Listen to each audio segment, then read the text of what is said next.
Hi besties, hi bunnies. Coffee's cold, truce brewing. Let's hit the road. Just Machado wheel in hand, time to unfold. Early light breaks, coffee chilling in my grip. Hi besties, hi bunnies, join the trip. Cruising mass highway, spilling secrets for hours. 1 to 3 deep, no holds barred, owning our power. Squad's got my back, riding waves through the storm. Besties and bunnies, keeping it warm. Got that wild spark, singing random and free. Keeping the vibe alive, just you and me. Trolls creeping in, haters twisting the feet. Weak shots flying, but they can't plant the seed. Jabbing at my style, my fire, my rise. Obsessed in the shadows, watching with jealous eyes. Drama stirrers calling grift, but facts don't lie. While y'all fume, my lights touching the sky. Reddit ghosts lurking, basement critique so low. Keep throwing shade, watch this bunny glow. Meow, meow, meow, meow, meow, meow, meow. Hey. Meow, meow, meow, meow, feel it now. Bunny, just Machado show, chasing down the real. Besties and bunnies got that unbreakable seal. Meow, meow, meow, meow, trolls fade away. Truth in the air, lighting up the day. After dark or dawn's first gleam, we claim the throne. Justice rolling, meow, if you're in the zone. Meow, meow. Love to my besties trolls. See your truth awaits. Just Machado show. Buckle up. Meow, meow, meow, meow, meow, meow, meow. Meow, meow, meow, meow. Feel it now. Meow, meow, meow, meow, meow, meow, meow. Meow, meow, meow, meow. Feel it now. Meow, meow, meow, meow, meow. Meow, meow, meow, meow. Feel it now. Meow, meow, meow, meow, meow, meow. Meow, meow, meow, meow. Bunnies. Good morning. Welcome to 24 on 24. Grok says that this is the #1 rated show in New England, except it's not rated. It's not on the radio. But if I say that it's the #1 rated show, technically, what if it's the #1 rated show for me? Like if it's my #1 rated show? What if Georgia thinks it's her #1 rated show? That's not lying. It's a #1 rated show. 24 on 24 is the premier morning show outside of all New England sports radio talk. Outside of Bus Stop Live, outside of whatever it is that Jimmy's doing. Because sometimes he just pops on. If he pulls an all-nighter, then he's got a show going. Sometimes I wake up in the morning and Jimmy's got a show going from the night before. This is an odd thing to say, but we are in traffic on our way into Bristol Aggie. I just couldn't wait anymore. It was like, what are we going to do? Chat was all hanging out and talking, and I was like, we have a lot of things we need to get to today, like a whole ass fucking agenda. Hold on one second. Aren't you cold, though? He's gonna get me and then bring me. Is that Angelo? Yeah. Oh, Angelo. That way I don't have to walk. Yep. In the rain, in the cold.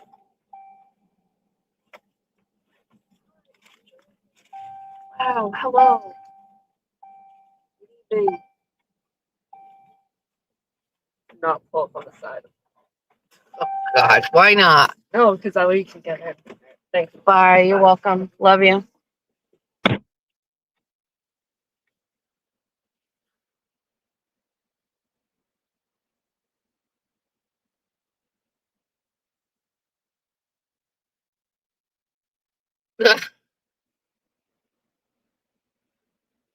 That's it. Kick your bro out.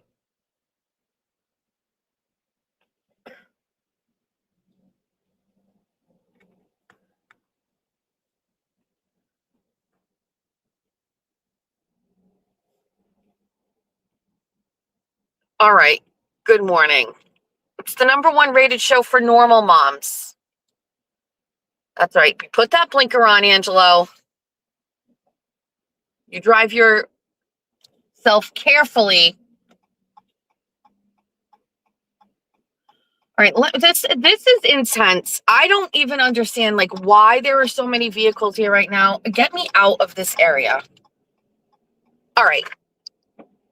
Good morning. First thing that's on my mind is yesterday afternoon, I decided to go live and do a live read of the latest filing in the Kelsey Fitzsimmons family probate court case.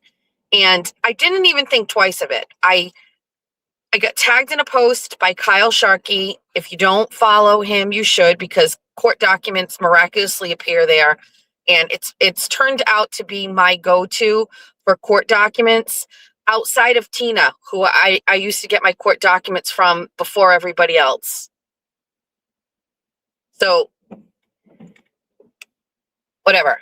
Anyway, I got the court. I didn't even think twice about it. I absolutely am never going to prioritize how I look when I do something like that. I simply don't care. Like, I just want everybody to know, like, I never even thought twice. Like, I had no makeup on. I just did it because I wanted to do it. It's very interesting to me and I wanted to read it all. I apologize at how actual terrible I look. I should have just done that off camera. There was no reason for me to turn the camera on. I look absolutely terrible.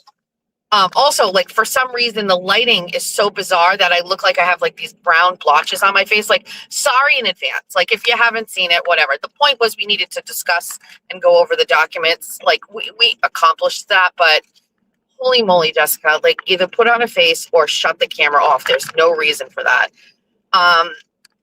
So there's that. Does anybody have an update on Offset?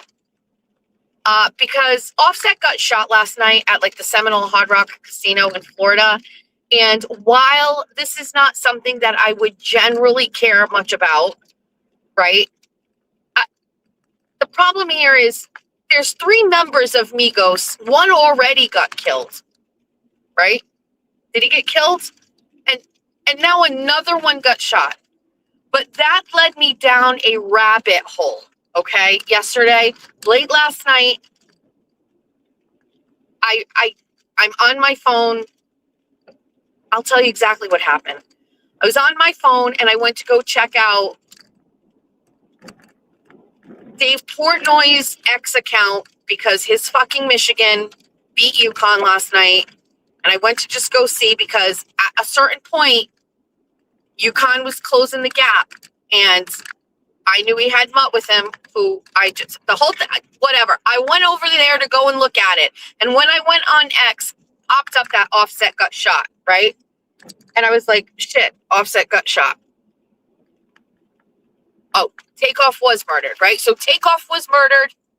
You got a trio called Migos, which, by the way, I just want to let you know, I saw Migos in concert at the Garden. They opened for Drake. I'm going to say like 7 years ago, maybe. No, probably a little bit further than that. Okay, so we went to go see Drake. And we got there, I would say, just on time. And we were in line getting beer for Jeffrey, of course. And Migos started playing one of their songs. I've never seen Jeff do this in my life.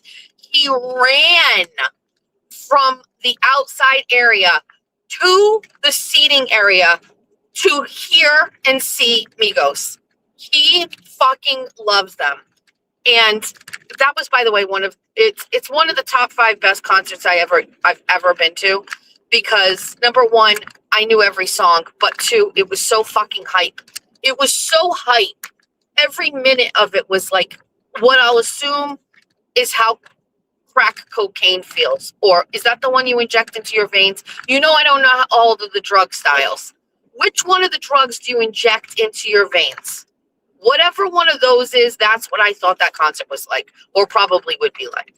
So Jeff jumped up. Jeff jumped so much during the Migos set. But anyway, one of them got shot, and now Offset got shot. That's 2 out of 3 of your members have been shot. Pew pew. Like, how? But this is gonna lead me down another path. Thank God I have an agenda, because we are like so far gone already. So this led me to typing in Offset into my search bar. Now, I don't recommend doing this. I don't recommend typing Offset into your search bar on Twitter. Okay? Don't do it.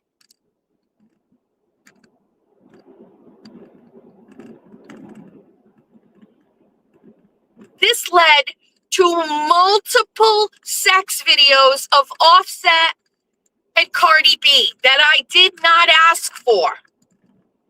I am going to be honest with you. This is the first time sex videos have shown up on my timeline on X.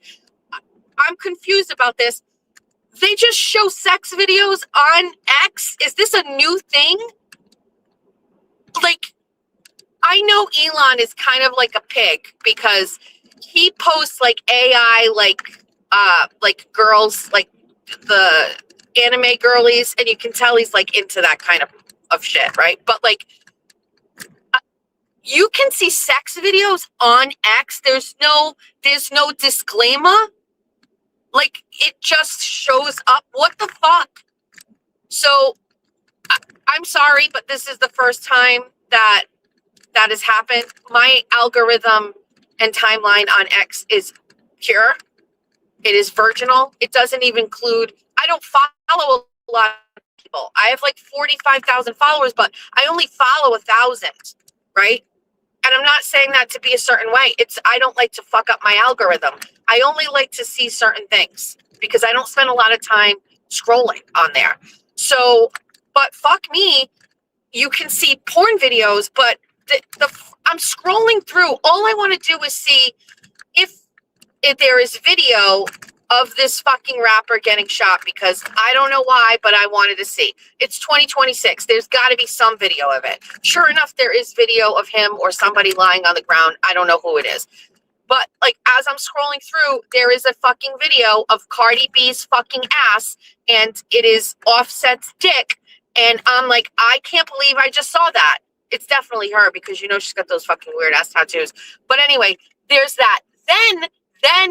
Then this leads me down another path. Is this an old video or is this a new video? And apparently this is a new video. That led me down another path. She's back with Offset. She went back with Offset after she was with Stefan Diggs. And she dumped Stefan Diggs because he cheated on her 8 different times while she was pregnant. And I listened to a video of Cardi B saying, no, it was Offset. Okay. It was Offset, and he's on bed. He's on the bed, okay? And he's got a video on, and Cardi B's in the bed, and she's like under the blankets. And she's like, I know you're not live right now. And he's like, I am live right now. It's time to suck it, right? I'm not kidding you. If I had to hear it, you have to hear it. He's like, it's time to suck. It's 5:45 a.m. It's time to suck it. And she's like, no. She says she needs something. I'm not sure what it is she needs. In my mind, I thought she meant she needed her wig, but I couldn't be sure. But she kept saying she needs something. And he's like, no, it's time to suck it. She's like, I know you ain't live right now, Sat, or off. Does she call him off or does she call him Sat? Sat. I think she calls him Sat. And she's like, I know. Now, like, he's literally just like, it's time to fucking suck my dick. And she's like, no. And like, they're in bed. And I'm like, this shouldn't be on the internet. Right? It shouldn't be on the internet. I couldn't finish it. I scrolled. I was like, I don't feel like I should be seeing that. Right? And then there's another video where she's like, you know, I get back with this NIGGA, right? And you know that I send him out to order me food. And like, he's supposed to go get me food, and I don't order food, and I'm waiting for the food, and it's 2 hours, and he's not back yet. And now I'm starting to get mad because I would have just ordered my own food. And you know, he came back and he got this for me. And she showed like a big ass fucking Chanel bag. And I'm going, what is this life? Then there's another video where she's like, you know, I come home because, you know, he wants that Hennessy pussy. And I'm going, what is that Hennessy pussy? What is that? I just realized that people live extraordinarily different lives than anything I've ever seen. That's okay.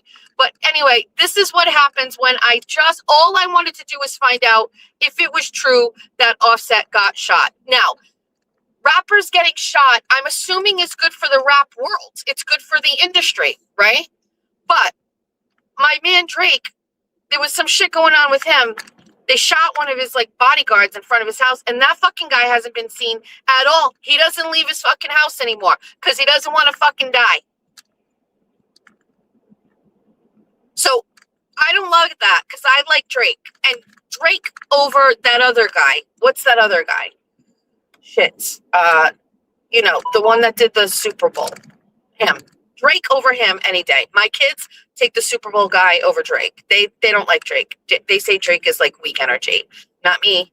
Not me. I love Drake. Also, anytime I can get a picture of Drake's son Adonis, I'm in. Anytime. That kid, I almost just want to fast forward his childhood so we can see what he's going to be like. He's got blonde hair, blonde girl. He's got a blonde Jufro and blue eyes, but he's got Drake's face. It's crazy. That kid is AI walking around in real life.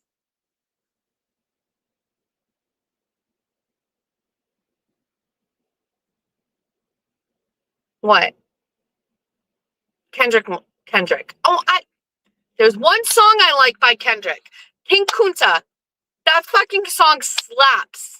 And if you don't know what King Kunta is, go play it. I got a bone to pick.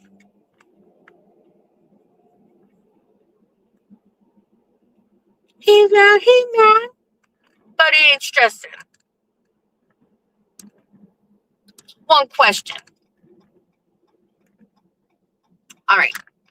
Society. Good morning, society. I missed you, society. She is back with Offset.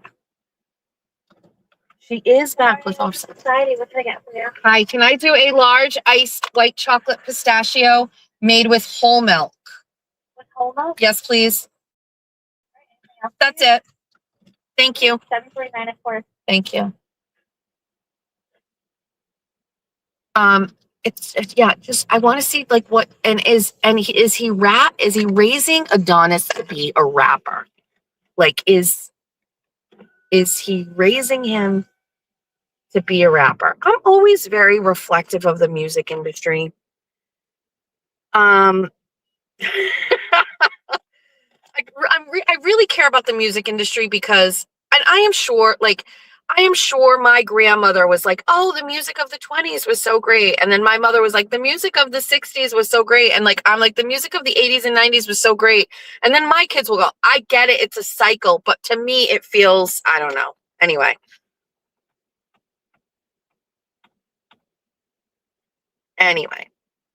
All right. So is Offset okay? I guess that's what I want to know. Kendrick above Drake on the Horizon social chart. No.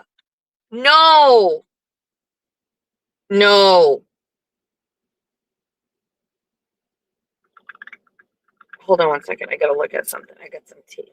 Who's this? Who's that? Who is that?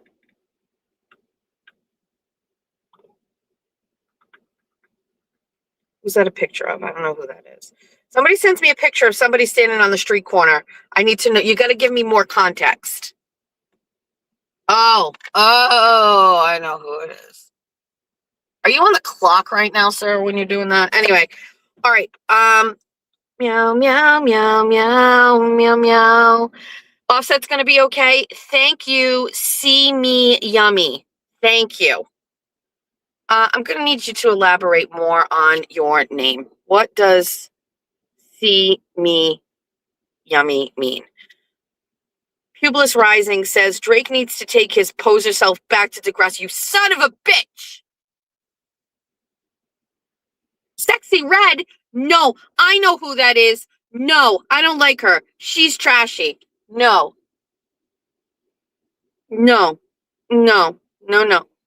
Happy birthday. Happy birthday.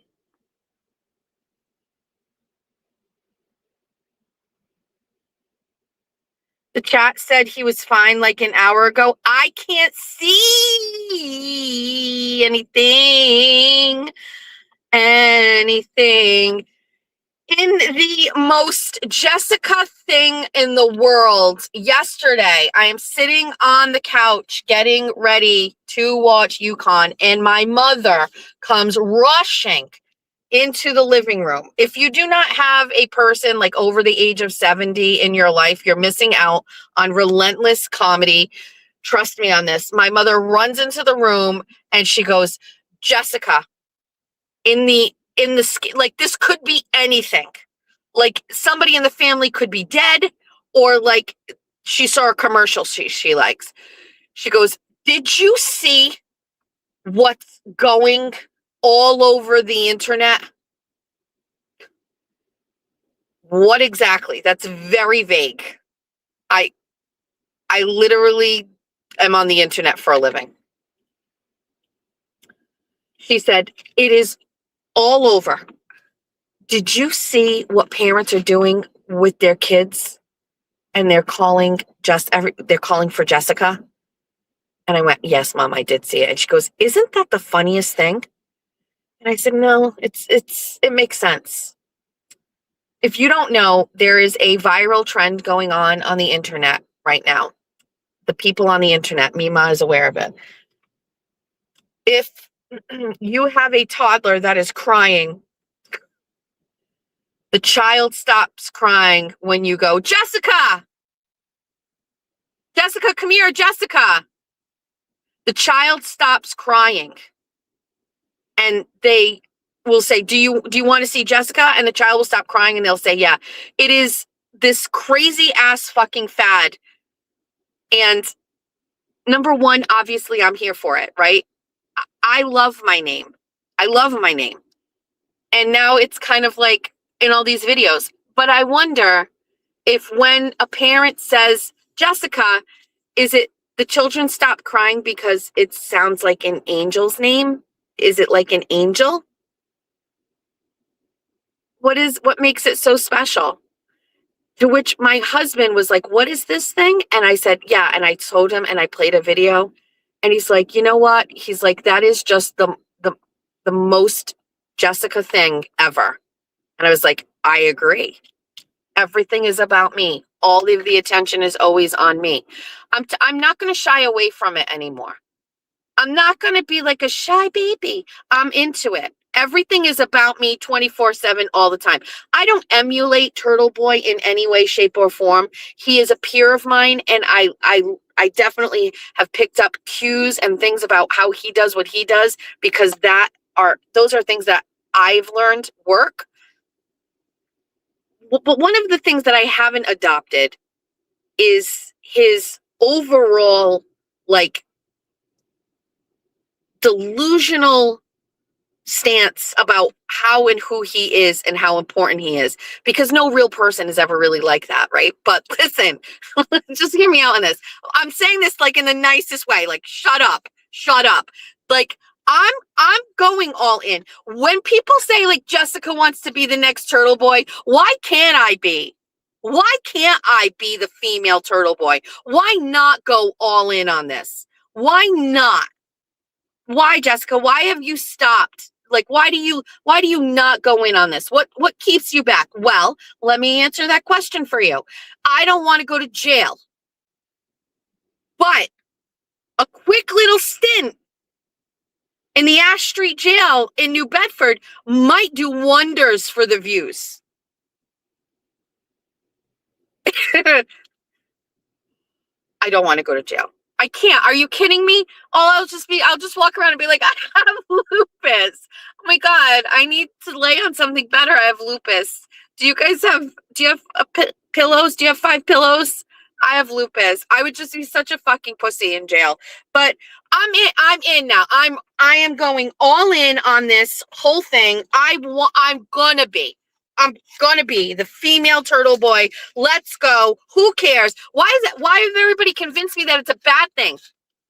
Do you know that there are people that don't talk to me because they don't like that I was sounding too much like Aiden on my shows, and they said that they told me that it was a bad idea and they don't like me anymore. I'm not kidding you. They don't like me because of it. They don't like it.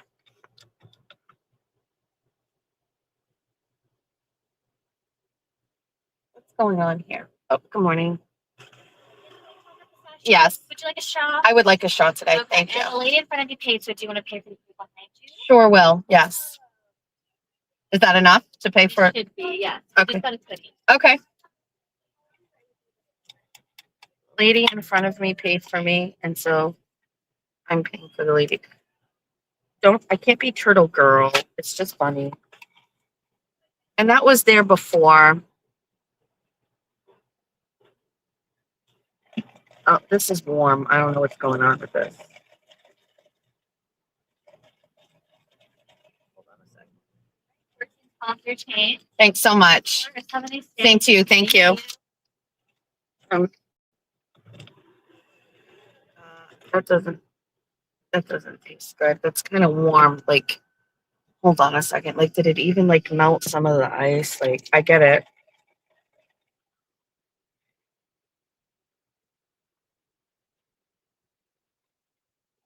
It's fine.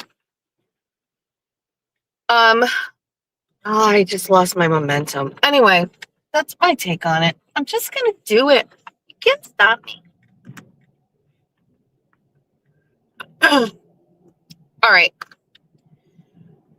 So we have some serious things that we need to discuss. We're going to get it out of the way. Only because I can't like just go, my show is my life and my life is my show. It's exactly how I love it. It's how I want it to be. I've cultivated this, I've created, but there isn't much that we keep from everybody. I also know like, well, all right, whatever. Let's get past this truck that's backing up.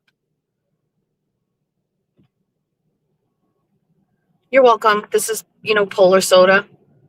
They have the best one. It's orange dry. Anyway, all right. Good morning. So let's get this out of the way because I want to at least address it and then move on. TT is in the hospital and she was admitted yesterday. I'm not going to talk about it yet, but that is exactly where we're at right now. So today we're going to wait for her to call me and then I'm going to head to the hospital to go see her. As soon as she gives me the go ahead, I will share if she allows me to. But in the meantime, it was unexpected and she's been admitted and I don't know exactly timelines on things, but we have to wait.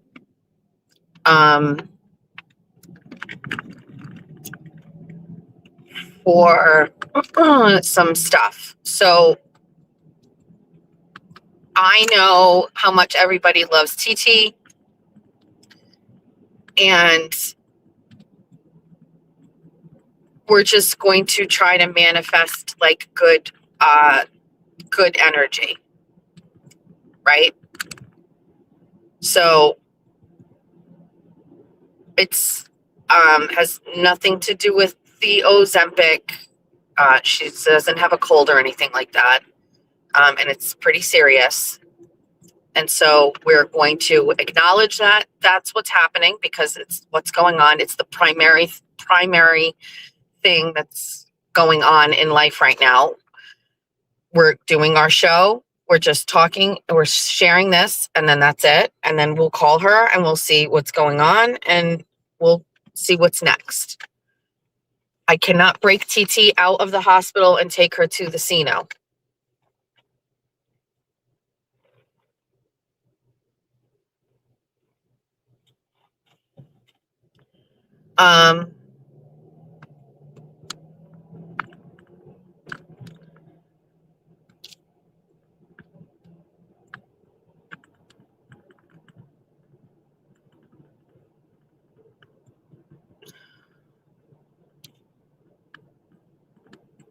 So there's that. I am sure TT will allow me to share. She's not that private of a person, but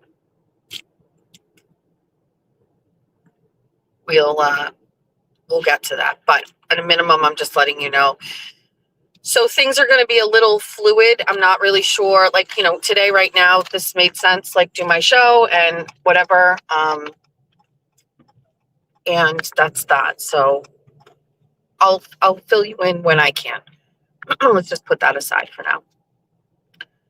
Yesterday, I had to go back to my old studio. So I had some things still left there. There was no priority in getting them out. The person who owned the space was like, get what you can. And I had a lot of the stuff that I needed to use, but they're going to be using that room for something else. And so I had to go there yesterday with Jeff for the final pickup of some things. There's actually 3 things that are going to go into storage there. The bookcase, because we can't move it. We tried to move it. It doesn't fit in either one of our trucks. And so, there was really just my SUV, carried the last of the few things. And then the refrigerator, the mini fridge that I had there, we put it in Jeff's truck and whatever. So, but I did leave my key there. And I obviously have issues with doing things.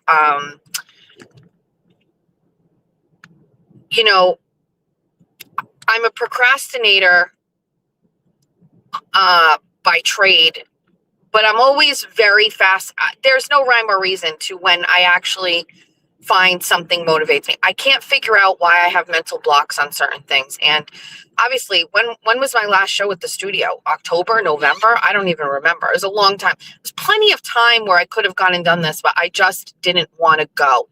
I avoided it. And no doubt, I walked into the room and I fucking started crying again. And I just got so mad. And I just have issues. I have issues. And that's another thing. All of the crazy accounts all over X and shit like that like say all mean things about, you're not wrong.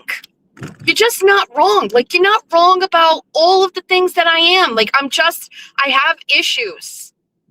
I don't know. I don't know why I am the way that I am. It seems obvious. A lot of it is rooted in childhood trauma. I don't know. But I'll tell you what, I don't go around acting like I'm not that way.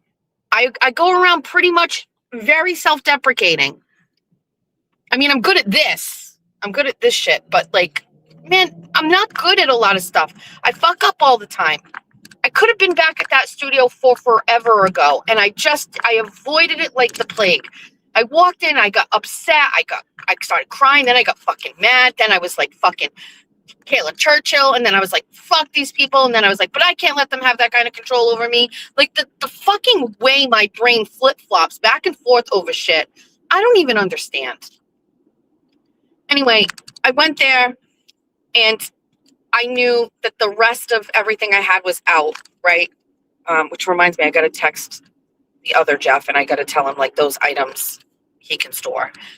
And I took the key off my key ring and I left it on the table and I closed of course, Jeff is with me. And I was like, you want to, like, look back in here one more time? Jeff's stance. He goes, fuck this place. Like, he's just mad, right? And he's like, it's better with you at home. He's right, but it doesn't matter. My brain doesn't compute that it's better at home. And so I look back in the room one more time. I remember the day I got it. I remember all of the feelings I had. I understand. Yes, I understand. It was important. It started my journey. It started my show. If it wasn't for that, now we're here. It's better. All of those, it doesn't matter. I still was there and I had a ton of fucking feelings about shit. I had some great political meetings in that room. I have a lot of fucking feelings and I'm sad, and it's closed officially. That chapter was closed, and it wasn't closed all these months later, but it's officially closed and fine, it's done, and that's it.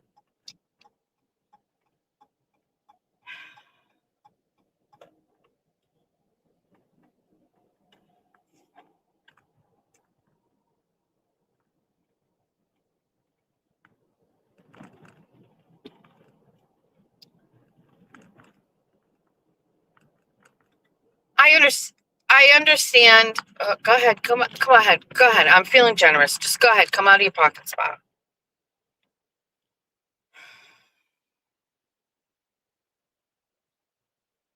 But if you're going to do it, do it. Okay, thank you. Jesus. Not even a wave. You're welcome. I was going to say, not even a wave. You better wave. You better wave. Okay, thank you.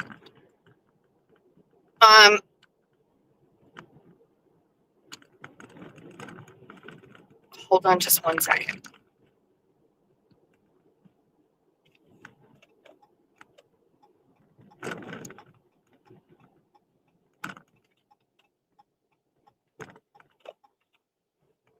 Early voting starts today for our election, I guess.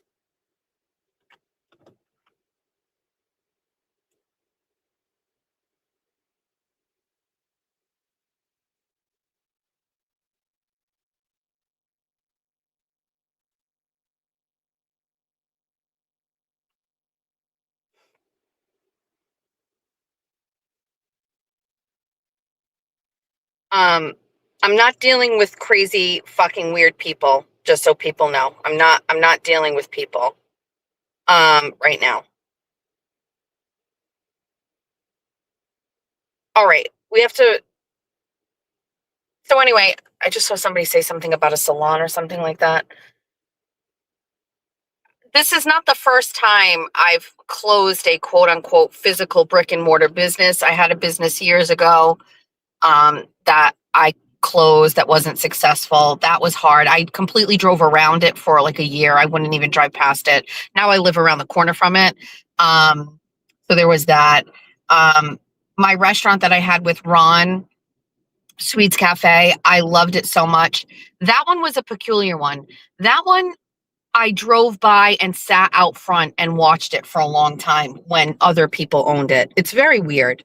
That was very strange. I had a very different, odd feeling about that. Oh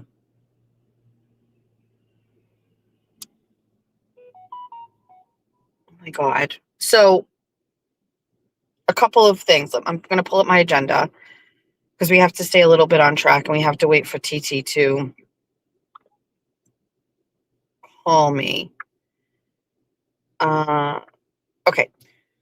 So, what agenda? Got it. Okay. Sorry, that was a little chaotic there for a minute.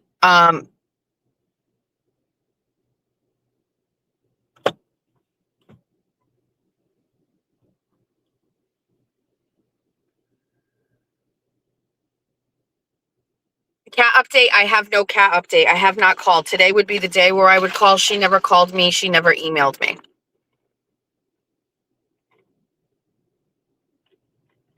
So I don't know what happened. I could call. I can foresee myself not having the time to do that today.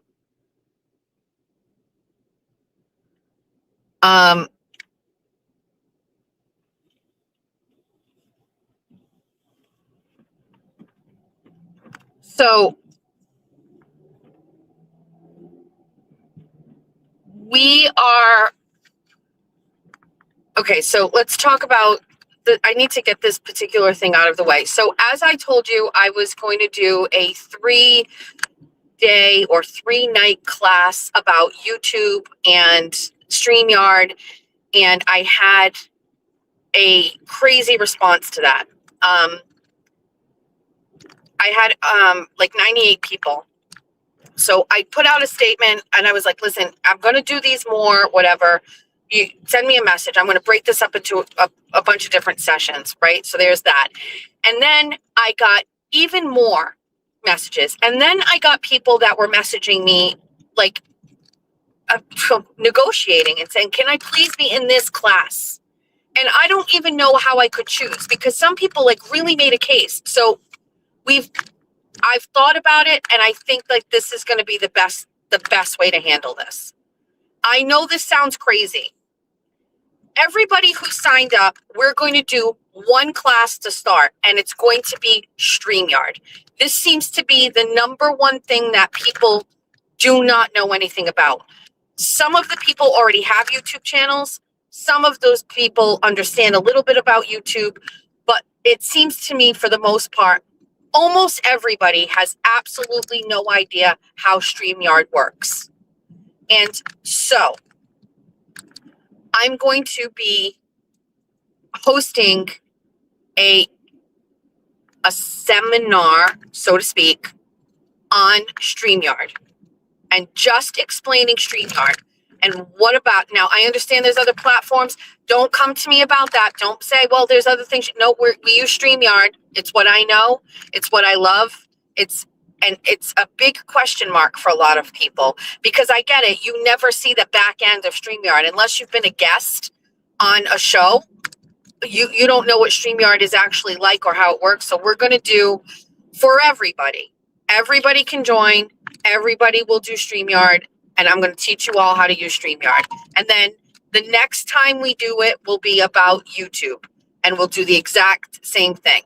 So tentatively, I want you to be ready to do this next Tuesday, okay? At like 6 p.m. We're going to try, and I may be spending some time at the hospital. So I'm going to take my laptop with me and I'm going to put together the email and a list of people. I am also going to tell you there is going to be some requirements to this. I need to know who you are, okay? And everybody else in the class is going to need to know who you are. So you're going to have no problem with sharing your name, your face, and your email. You will have to be on screen. I'm not going to let people infiltrate this shit. It's not going to happen. So there's 3 things. So next Tuesday at 6 p.m., if you've already sent me your name and your email address, I have it. Do not worry, okay? And you will have to go on screen, show me who you are, and everybody else will have access to your email. If you don't want it to be your regular email, make a separate email and say, okay, then fine, you can use this one. It doesn't matter. We're going to be sending an email chain out with all of the people's names on it.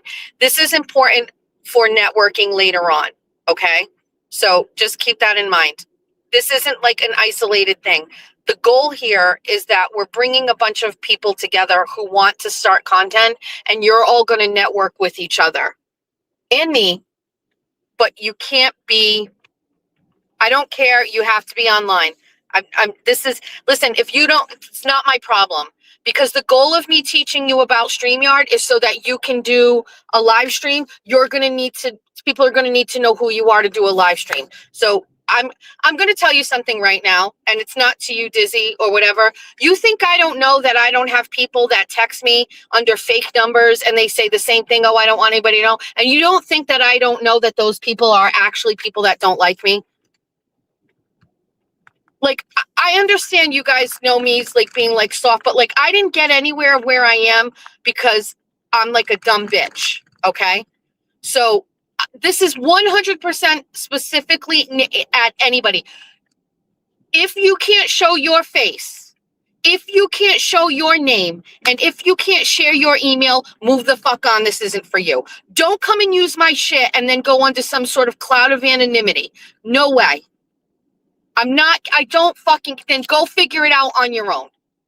Like, I'm actually like kind of mad I even saw that comment. Some of you have been stalked online. So what are you going to do a YouTube channel for? What are you going to learn to use StreamYard for? You're going to do that secretly?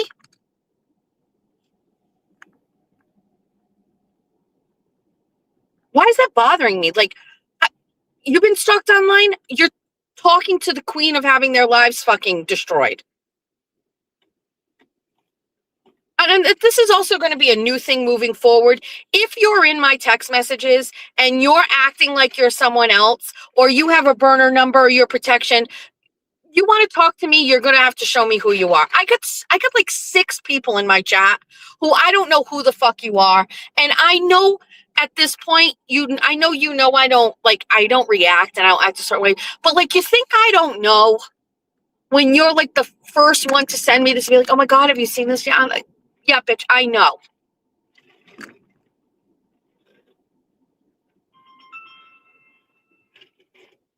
Hold on, please.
All right.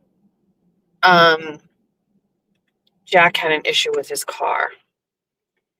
I actually think we know exactly what it is because it's kind of been happening, but I think it's getting to the point where we really can't. He's got to have it looked at. I think it's like the fuel injector.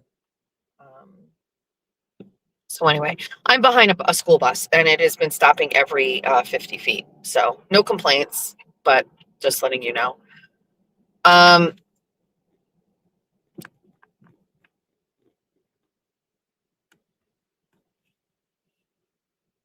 right. You just like so many things. All right, I have to do that separately.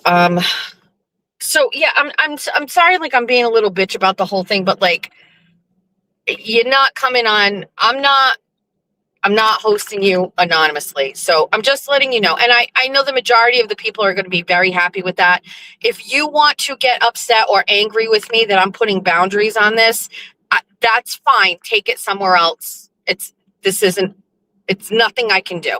Just let this go back to being a place where you listen and have fun. I'm not here for that kind of shit. You know what I mean? So thanks. But like, I don't think it's a big ask that if you are going to come and do a class with me where I'm going to teach you all about StreamYard so that you can get yourself ready to do a YouTube channel, that you have to be private. Like you're private in the chat, fine, but not like for that. Like, what do you mean?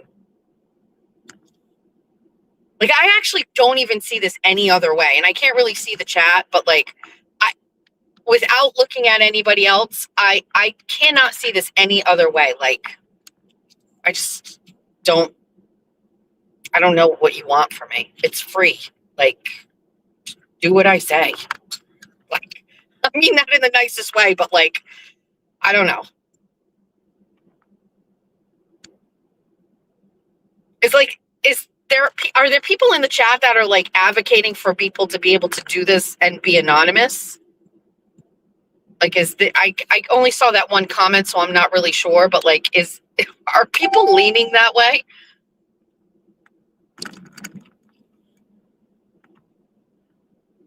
Okay, Spicy Misty says no. Okay, it was just a one-off. Okay, great. All right, thanks. No offense. No offense. Okay, thank you. All right, let me get to the agenda.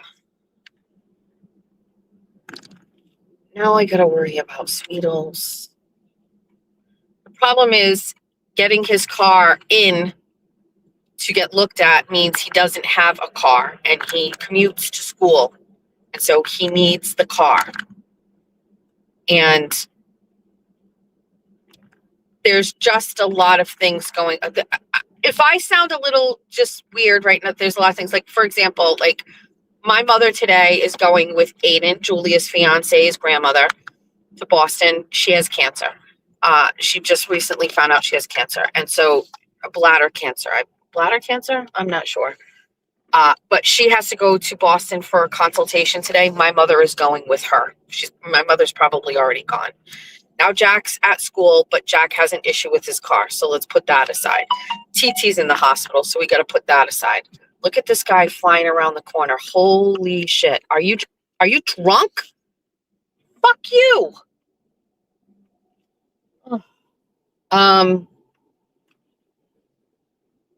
So what's good that's going on? It is my 13-year wedding anniversary on Sunday. That's good. I'm very excited about that. Can Jack borrow my car? Well, tomorrow is court for Aiden. I need to cover that. That's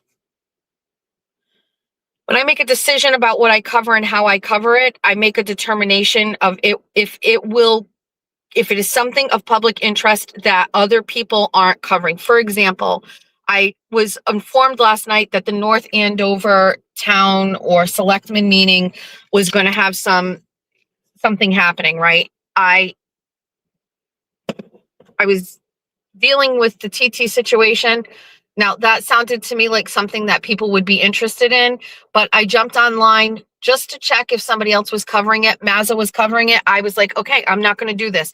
As long as you guys are getting it in that moment, like, I'm okay, and I'll let Mazza do it, right? Like, you don't need me. Like, what are we going to do? We're both going to stream the same fucking thing. You know what I mean? For tomorrow, I need to cover this because number one, it's of public interest. And number two, I don't know anybody else that's going to cover it. Certainly not in the right way. So I have to do that tomorrow. So even if we drop off Jack's car tonight, he will not have that car to use tomorrow. So that's out of the question. Now, today wouldn't work because Mima's in Boston, so her car is there. Jeff has a truck, but Jack can't use that one because it's a work truck. So tomorrow is out of the question. Tomorrow night, I have my town hall event. And so I will need my vehicle tomorrow afternoon. When I get back from court, I have to go and pick up things and then go set up. So Jeff could drop me off with that. He could drop me off at the high school and then follow Jack, drop the car off, and then have them look at it Wednesday night into Thursday. But Thursday, Jack will not have a vehicle. I could drive him to school and maybe his girlfriend could bring him home. But he has to work and Georgia it sounds like pretty chaotic. I'm not going to lie. And so I'm just thinking about this all in real time, what I would need to do. I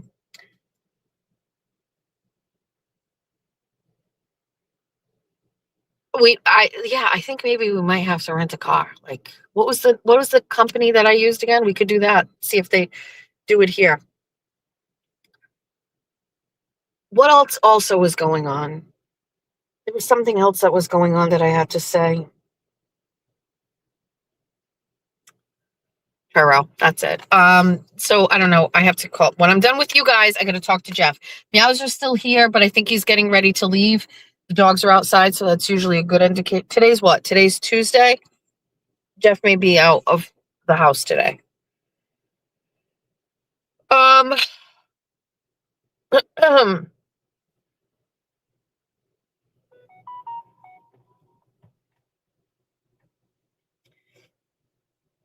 Now, I'm sure there will be some people that this will be of interest to,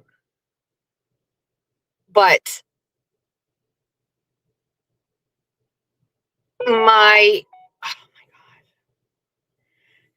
okay, let's move some things out of the way. Okay, first and foremost, what was I just going to say? There's be some. Okay, so remember, not too long ago, we had a conversation about not a conversation. I was telling you what Jack told me about computers and computer prices.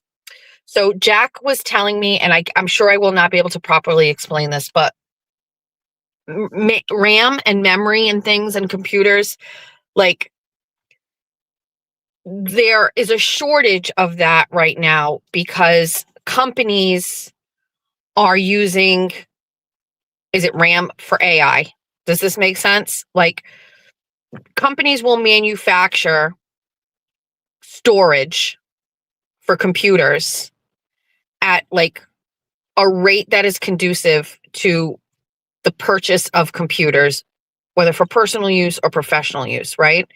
And so the industry that produces these things has always just been producing RAM for consumers and businesses and things like that. And it's always kind of been that way. But AI and the amount of RAM that AI uses is almost hard for like the regular brain to even comprehend. And so RAM cannot get produced fast enough to keep up with the AI demands. I don't want to go down an AI hole, but just think about one human being using AI and what it does when it starts doing that, okay? Like, good morning, Patrick Ford. It just it's hard to even think about. It makes my brain hurt. It equates to like a black hole or space. Like I can't think about it. And so as a result, the cost of RAM and computers is going skyrocketing. It's going absolutely crazy. For computer geeks like Sweetles, this is very concerning. And the pressure to buy now is like weighing on Jack all the time. And so Jack has been looking to find a computer with a big, huge chunk of RAM now, so that he has it now before the prices really go crazy. And he is 100% confident that this is what is going to happen. There's no doubt. And he's been looking everywhere for it. And a deal landed on his lap where it's not even a deal. A guy that works with him is going to sell his computer. And I don't know numbers or I don't know anything about it, but this is an extraordinary amount of RAM memory, and it is an exceptionally good deal. Keep in mind, by the way, that when I say that he's buying a computer, it's just the tower. Like for those of us, just so you know, like when we think about a computer, like just so you know, it's just the fucking tower. Like that's it. Like there's no monitor, there's no, there's nothing. It's just this tower thing. And apparently this guy is a computer guy. He works with Jack. I don't know if the guy built the computer or he bought it or whatever, but it's got an extraordinary amount of RAM. And Jack has been like, I'm buying it. And so Sweetles said that it is for a deal for $1,000. I will take his word for it. I believe he knows exactly what he's talking about. And he said that $1,000 for this amount of RAM. Like, is 500 and something RAM, is that a lot? What's a lot? Let me Google it. What's a lot of RAM? I feel like 500. What's a lot of RAM? I feel like is the number 500?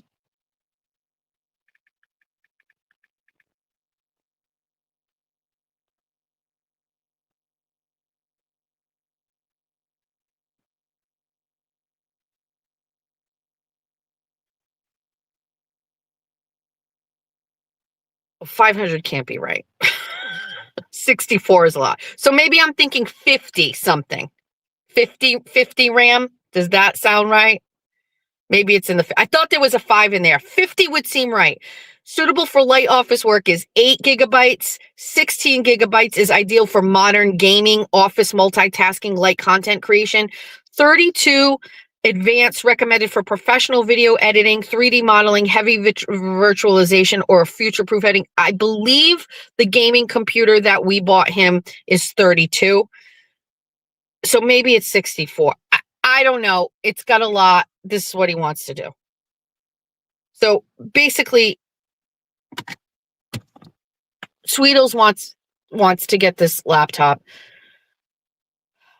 So of course, right now he's very stressed because he was poised to not buy this laptop, to buy this thing. I don't know what I'm talking about, Mustang Sally. I don't know. Help me. I'm not sure. He's lagging on gaming on 32. Maybe it's not 32. I don't know. Listen, my son has CR TVs. Like he has like TVs in his room, because the lag on those is better. Hi.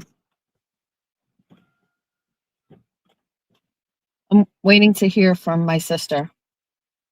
I'm going to head to the hospital.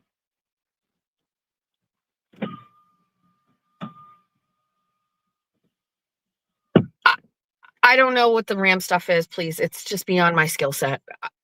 Just whatever. Anyway, Sweetles he's very stressed about the car situation. And remember when he had a car situation before and I was like, we'll figure it out. We couldn't afford it. Notoriously, Jen Altman made fun of me because I was like, we can charge it. we don't have to worry about that anymore. Isn't that funny? Isn't that funny? I said, let's just get it in. So right now it's really about the time. So I think if I have to figure it out, I haven't even told Jeff because Jeff's leaving, but like if I have to figure this out, we're going to have to drop the car off. What I'd like to do is if he gets home from school today at a reasonable time, have them go look at it right now and assess the situation. Let us know how long it's going to take to get fixed, how much. Then we can make a decision. We'll rent a car. I'll use the rental. Jack can use the Jeep. And we can get it done in a couple of days, and that's it. Add to that all of this other stuff between courts and hospitals, and we'll be fine. We'll be fine. The vein on the side of my neck is throbbing only slightly.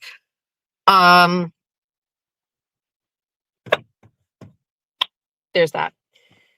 But anyway, if you're thinking about buying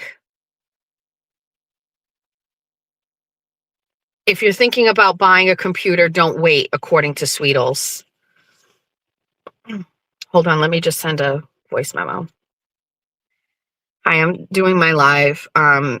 Yes, she was admitted yesterday afternoon, but I will call you and fill you in a minute. We have not told Mima that TT is in the hospital because that was a strategic decision because we knew that she was going to be going to the hospital this morning with Aiden's grandmother. And so we were trying to just not add any more stress, let her go and do that. But I suspect that TT is probably going to call her this morning.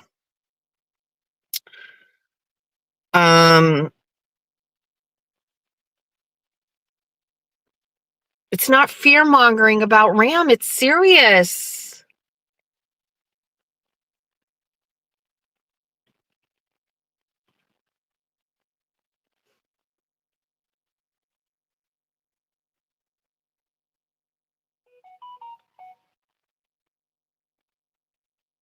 Mima does not listen to me.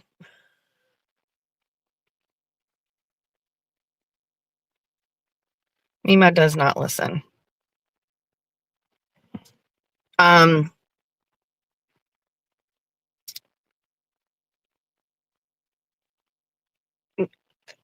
Hold on. Mima doesn't have cancer. Hold on. Put that aside because someone just texted me. I'm sorry if that was confusing. Aiden's grandmother has a treatable form of, I believe, bladder cancer. I think. So I think it's bladder cancer. I believe it's treatable. And it's Aiden's grandmother, not Mima. Thank you for sending this. But I probably things were a little iffy there while I was going through it. Also, I'd like to share in some very good news. I have been able to finally crack through to YouTube and communicate with an individual directly. That was probably the hardest part of what was going on with YouTube. Just not being able to speak with someone. Essentially every day, just a relentless barrage of emails from YouTube, generic emails. Your content has been reported for either privacy violations or harassment or whatever. And so then you have to respond to it, right? And then in some instances, here's what was happening. And I explained it. And I don't know if it's this that got them to pause or whatever. But what I was able to do is I was able to show the pattern of, at a minimum, of what was being reported.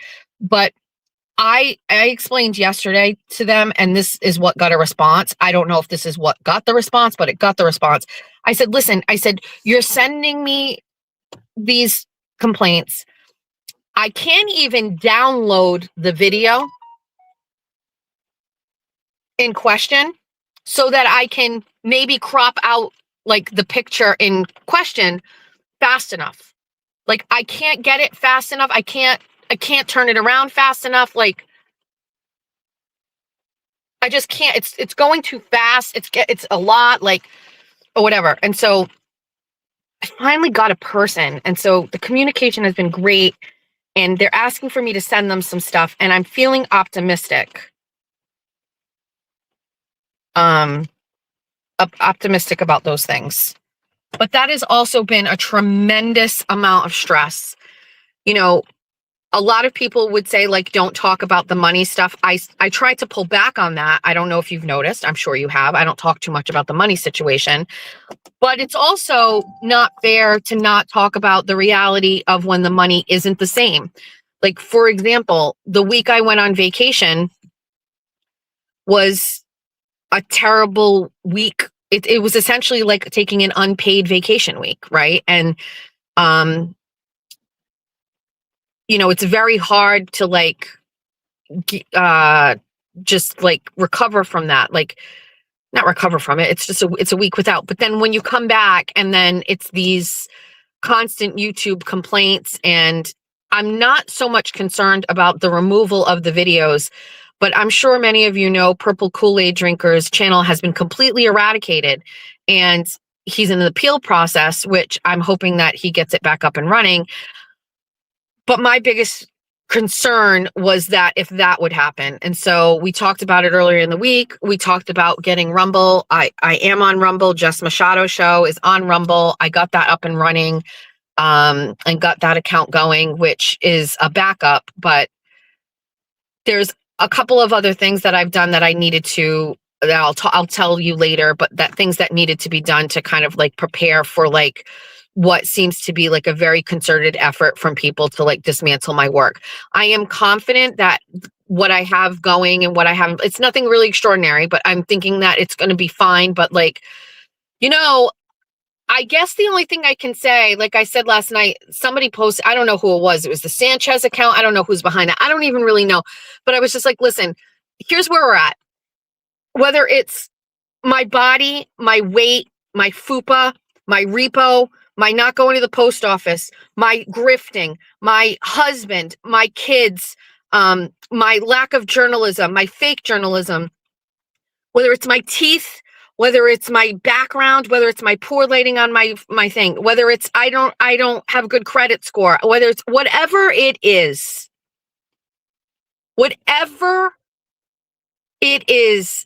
that these 10 people say about me, right? And I've narrowed it down to about 10 people, and 2 of those are like basically like people I don't even know who they are. You're going to have to kill me. That is, I said this yesterday. It was like a moment of clarity. Like, the only way you are ever going to stop Jessica Machado is to kill me. And unless that's the path you're going to go on, I will wake up every single solitary day and try something different. If this doesn't work, we're going to try something different. If this whole thing burns down, I'm going to then start putting my name out there to do radio and get on radio. Like, it is never going to, I am never not going to stop.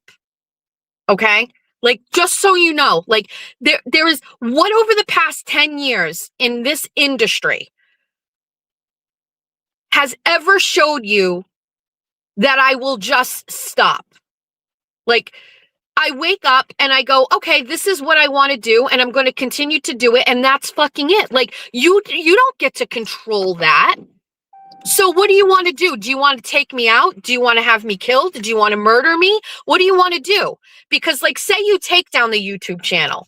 Do you think I'm just going to be like, you know what I'm going to do? I'm going to ask Aiden Carney to put me on his channel, and I'm going to tell you where to go next, where to find me. And I'm going to direct you over to Rumble, or I'm going to direct you over to a website. And I'm going to use Aiden, my friend, to let everybody know, here's where we are. Here's my forwarding address, right? So you think that that's not going to happen?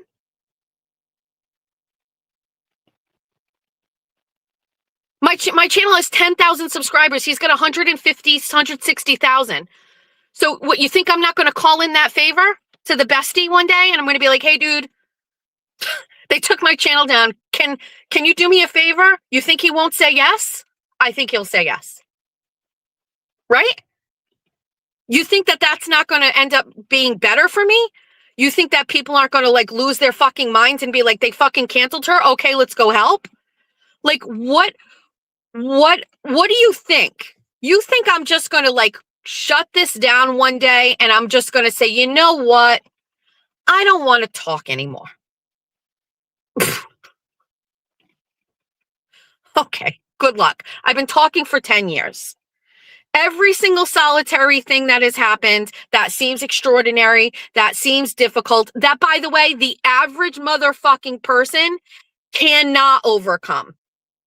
One of these things may happen to somebody and they're down bad. Think of it. Think of everything. I got fired from Fall River Reporter. I got fired from Howie Carr. I left WBSM. I stopped writing for the Herald News. I lost my student. What?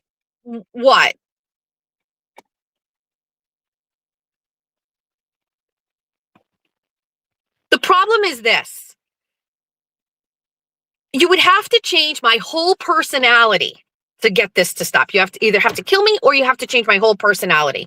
You have to make me a completely different person, because the person I am is somebody that people want to listen to, that people are interested in listening to me talk. Some people listen to me because they agree with me. Some people feel like I am a similar type of parent. Some people listen because they dislike me. Some people listen because they hate my politics. And like, there's 1,000 different reasons why people listen to me, but they listen to me. So are you going to change me?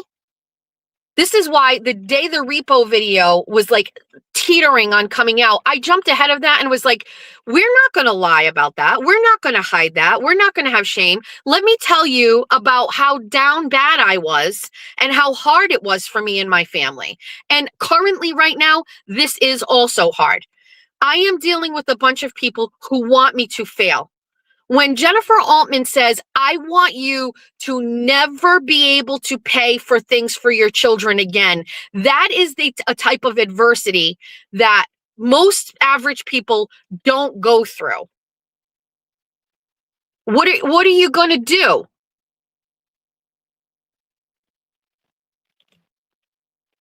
Like, I'm never going to tap out.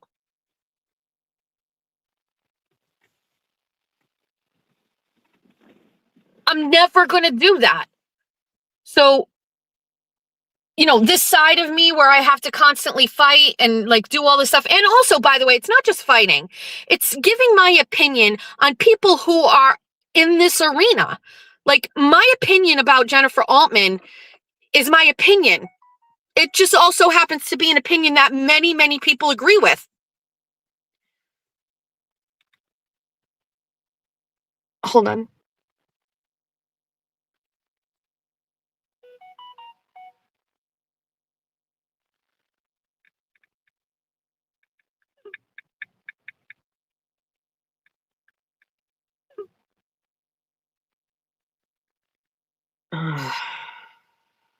So now at this point, I'm going to have to tell Jack about TT because he wants me to. All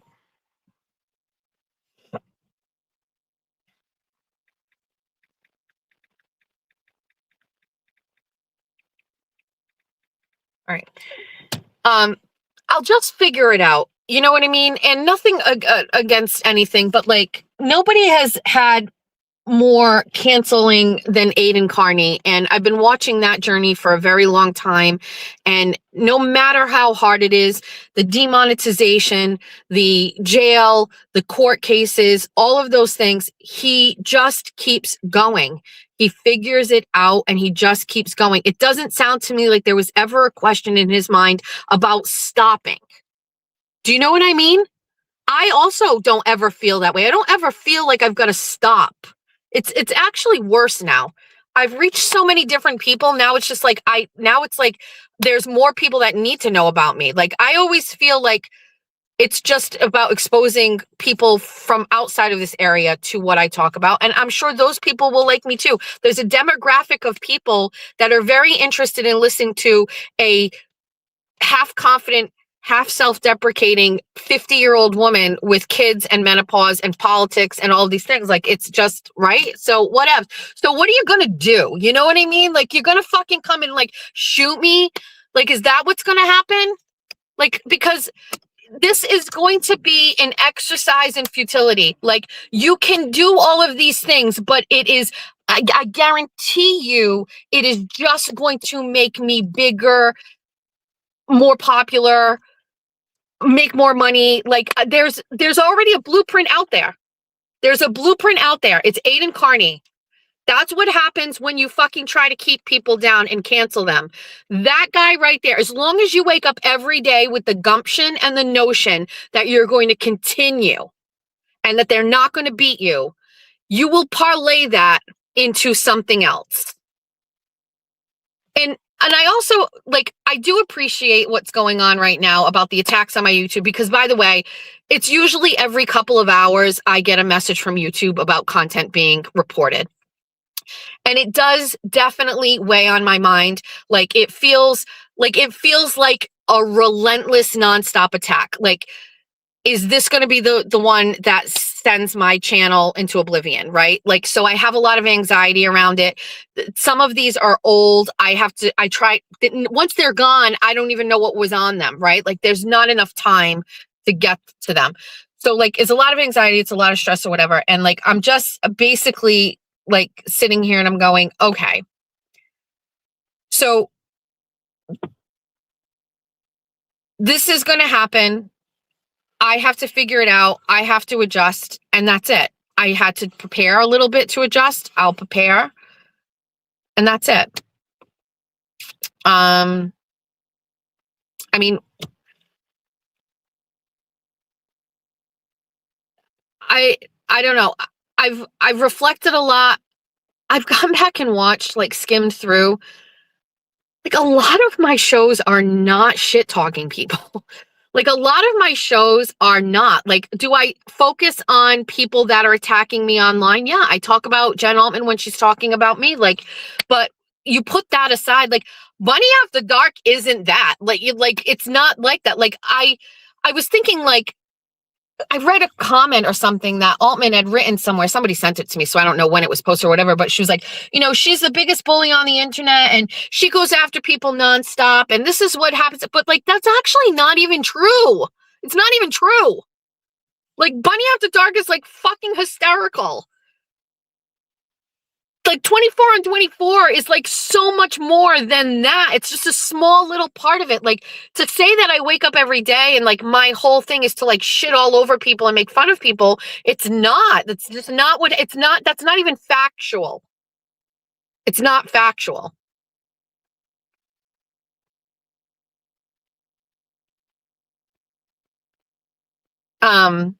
So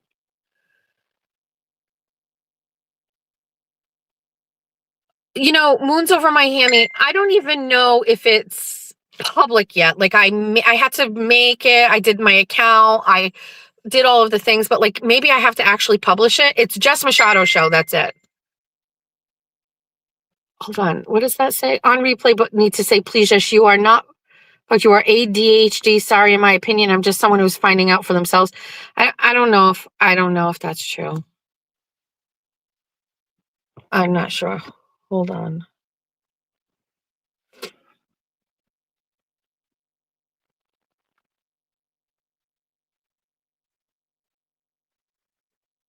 Hold on. I'm it's TT messaging me. I want to just mute you for 1 second. Fight amongst yourselves in the comment section.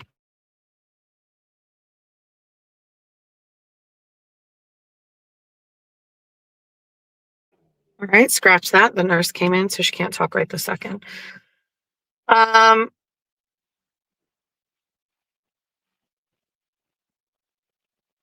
right.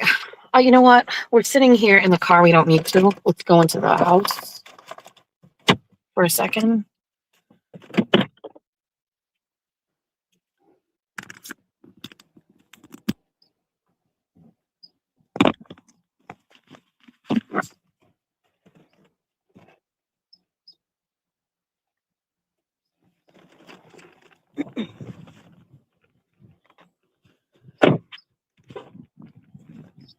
do a sun salutation because it's raining and it's cloudy. Jeez, why is it so raw out here? Hi,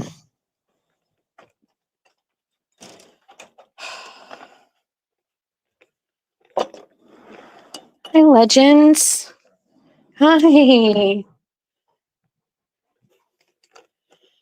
Yuck. Hi, Gingy. Hi, Sam Rothstein.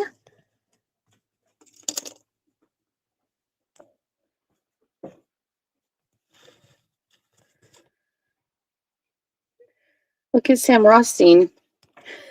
He's so interactive. Hi, what are you doing? You want to show everybody how beautiful you are?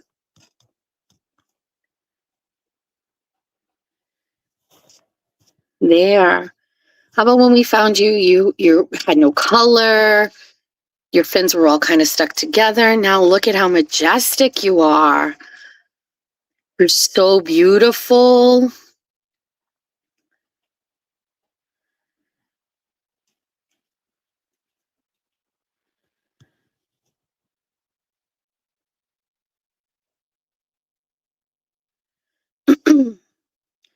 I just said Jess quietly didn't like Jen and it sent her off because the reasons were true and she can't face who she is. There was really no serious issue with Jen Altman publicly until she started posting about me on X. For legal purposes, I have been researching this and painstakingly going back and looking at where this began. I don't think that matters too much in the grand scheme of like trying to obtain a harassment prevention order, but it actually does, like the context does matter. And this really started with an interaction between the two of us in a private message where, you know, I had the audacity to say, like, I questioned her about Courtney Healy, and this sent her off. And to be quite honest with you, this shouldn't be a surprise to anybody for anything because she's turned against Aiden. And like, I just feel, again, like, so there are people, this one's not Gingy, this is Sam Rothstein. There are people who, I'll show you Gingy in a minute. There are people who I don't like. There are people who have done things to me badly, but there are also people that I don't like that, like, I think just are, that are doing bad things, whether it's politically or whatever. I don't ever aspire to take action against those people. I barely take action against people who do bad things to me.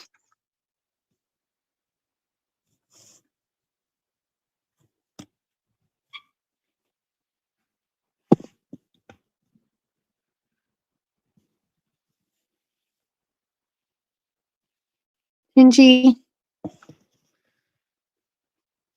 Gingy's up here. Hold on, I'll get her. Gingy. Gingy sleeps like so heavy, like she scares me sometimes. Do you see her? She's up here. She's so beautiful. Gingy, please. Wait, let's. Gingy, can we move it along? Oh, wait. Hold on.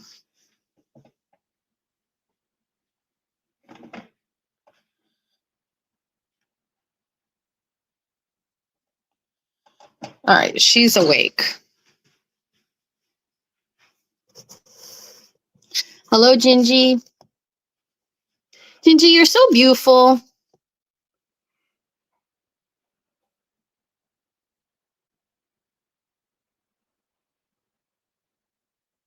We tried ping pong balls. Gingy hates them. And I don't know if you can see, but Gingy has like a leaf that sticks on the side there. Hold on. That's TT. Hello? Hold on one second. I'm going to mute you guys. Hold on. Watch Gingy.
I am still here.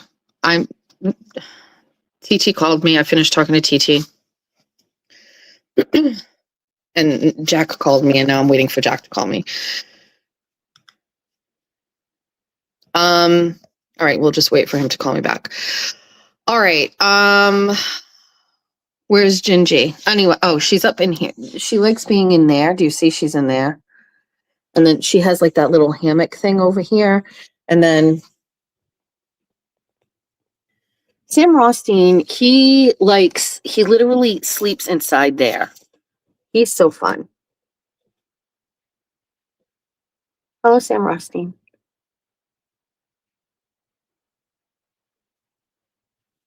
Look at my refrigerator. Have you guys all seen this? These are all the current cups in rotation right now.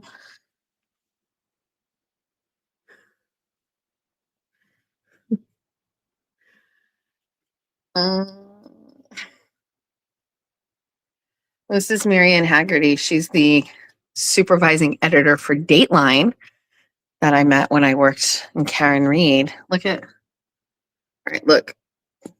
Can you see that? That's me, TT, my younger sister, and my cousin Ann. Look at TT back in the day. Hold on. We don't have a light. That's TT. Look at me. 10th grade. This is Mima when she was little and my grandma. That's our friend Nick Cinema. These are my receipts from Dublin Rose when these are bumper stickers for my candidates football season. Dublin Rose that has since closed. Let's see. What are these? This is February 2nd. This must have been 2020, just before COVID. So this is a different one from then. And this was week 1 in 2022. Jeez. Dublin Rose closing is the saddest thing in the world. Just letting everybody know. Look at this. Look at this kid. Look at me. My younger sister, TT. I'm assuming this is at Lincoln Park.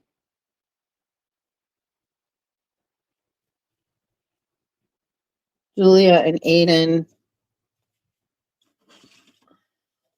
Prom. This is senior prom.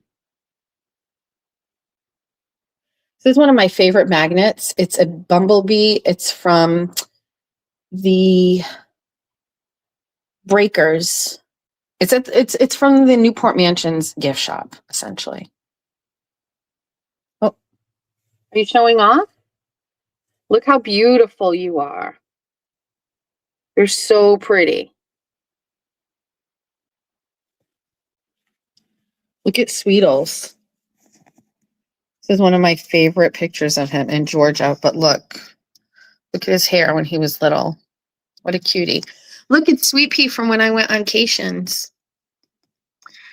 Zeb's, Hampton Beach, Florida. I have a sick magnet collection. It's taking over everything. Julie went to St. Martin, Hamilton, President Trump. One of the bunnies sent me this. Washington, Nantucket.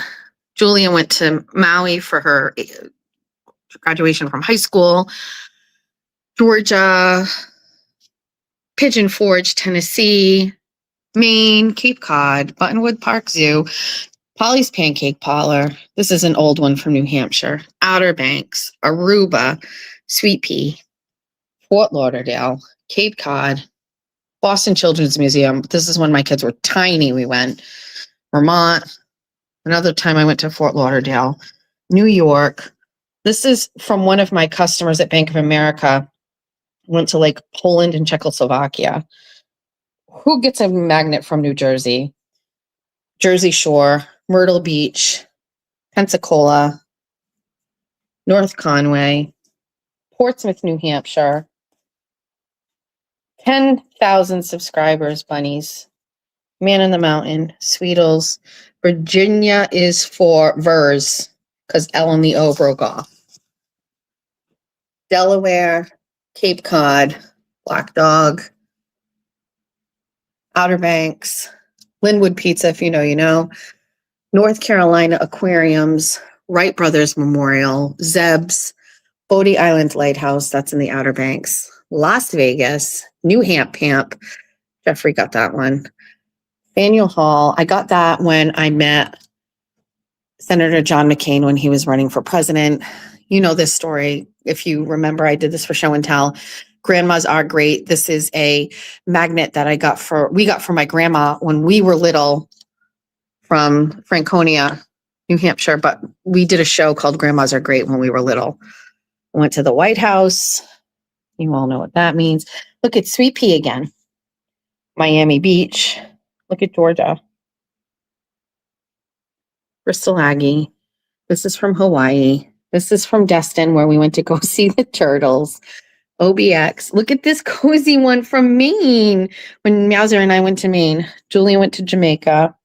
This is from the Breakers as well. This is chocolate ice cream. This needs to be cleaned. Anyway, these are all my magnets. I don't even know what's in here. Cards. Somerset Police Department. Oh, yeah. What's in here? John McCall, he's a city councilor. Oh, a meat is a vegetable patch. Fall River Arts Academy.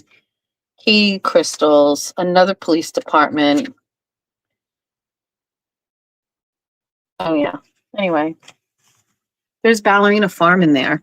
She's had like 5 kids since then. That's it. Anyway. Hold on.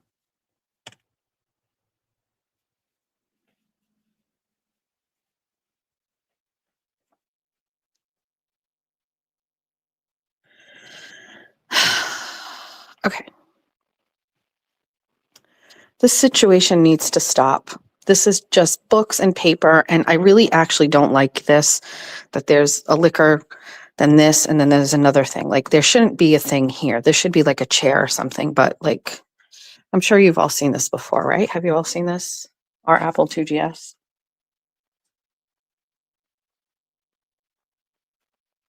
This is like at the beginning of Jess Machado's show. I brought, hold on one second, hold on.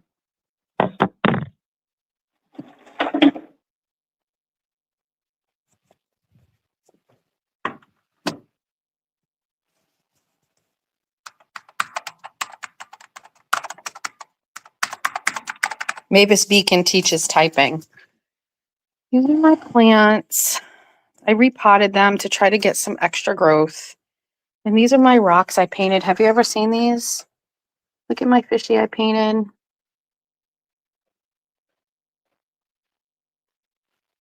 This is my favorite one. This is Jeff's favorite one, the bumblebee.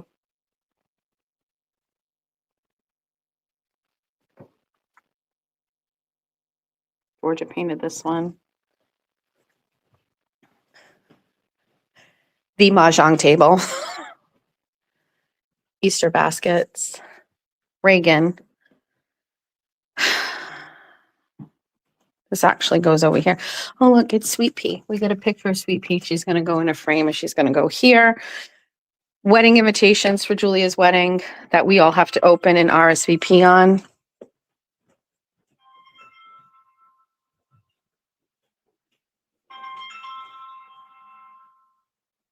Hello?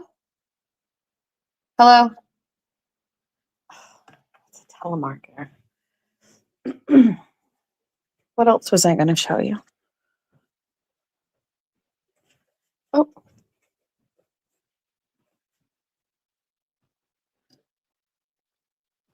It's a little pistachio.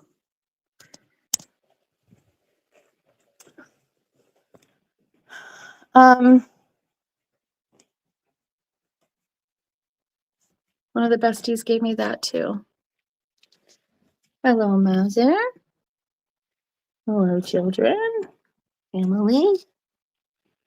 We have to. I needed a tote. It's a little chaotic over here. I needed a tote that was here. So these are all of the picture frames from Julia's wedding shower, bridal shower. I just have to put this stuff away, but it's been sitting here. Lucy. Hello, Lucy.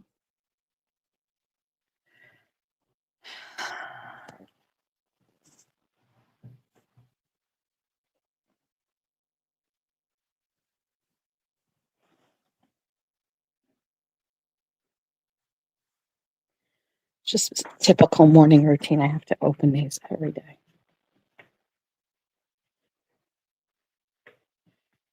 Butter. With my grandma, my budding garland, Sweetles.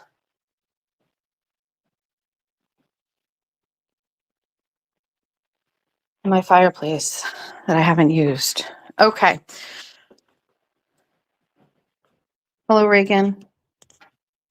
Quincy. Is that your toy? That's also from one of the besties. That's the, what do you call it? The lamb chop toy. It's his favorite. He carries it around with him everywhere. Is that your lamb chop? All right. I love my house. It is cozy. I'm tired of this mirror up here. That mirror is actually supposed to go the other way, and it goes on a stand. It's like some vintage mirror. And when I moved into this house, my mother insisted that you need a good mirror like that because it added like depth over here. I don't really know. I'm getting to the point where I don't want that mirror there anymore. It makes no sense. It's too high. I don't even look at it.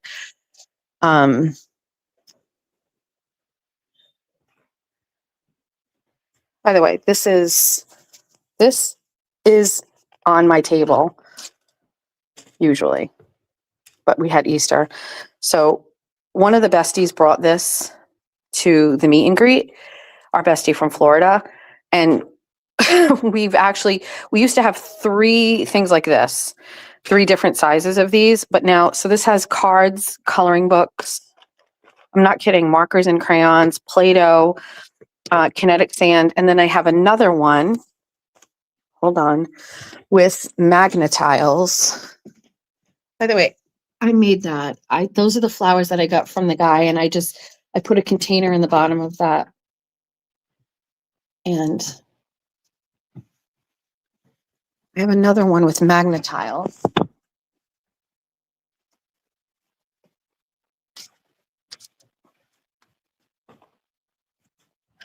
We just had to take them off the table for Easter, but usually these things are on my table all the time. And I maintain that if you put these things on the table when you have small children, or maybe you have grandchildren now, but also when you have teenagers and young adults, it will still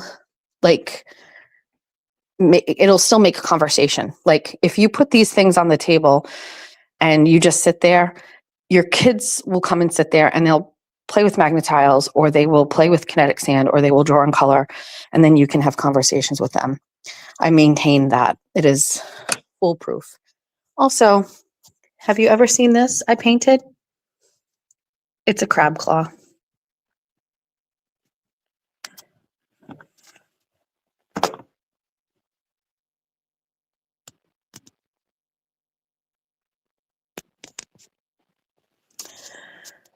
I love magnetiles. It's very therapeutic for me. All right. We're going to get dressed and we are going to go to the hospital. And you want to see the birdies? They were underneath their thing, so I didn't want to disrupt them, but the birdies are in the foyer right now. Let's go. I'll show you the birdies. So in the winter, they're here. right in this area here. But in the spring and summer, I move them to the foyer because we bring them outside frequently. And so I'm just slowly taking it. Good morning, Vincent. Good morning, Mia. We bring them to the foyer because, good morning, Vincent. Good morning, Mia. We bring them out to the front porch frequently. And so it's just an easier walk from here to there. And so we move them into the foyer, and it's also too cold in here in the winter. And so because of the draft, so we put them in that room, but they've made their move to the foyer for the summertime, spring and summer. Hi, Vincent. Vincent is the blue one. Mia is the green one. See this mirror right here? I don't know if see, this is a new mirror. So we change everything up, or I do. I change things up, like, I wouldn't say seasonally. I move things around so they don't get bored and they get stimulated. And this mirror, this round one, they love it. And so I just bought this one and added it. And sometimes I'll walk over and Vincent will just be staring at himself. It's like a 3-way mirror. So he loves it. So anyway, they're in the foyer. Can I help you? Do you guys want to go see Mima's cat? Let's go see Mima's. She's not here, so we can go in. We'll go see Ella. Give me a minute.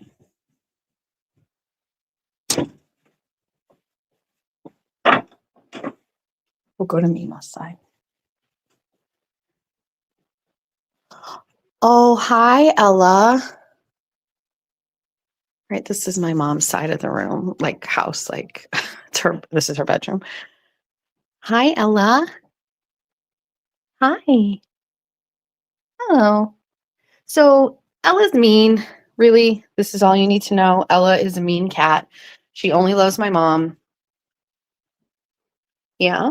So she's being nice right here, but look, she's getting ready to swat.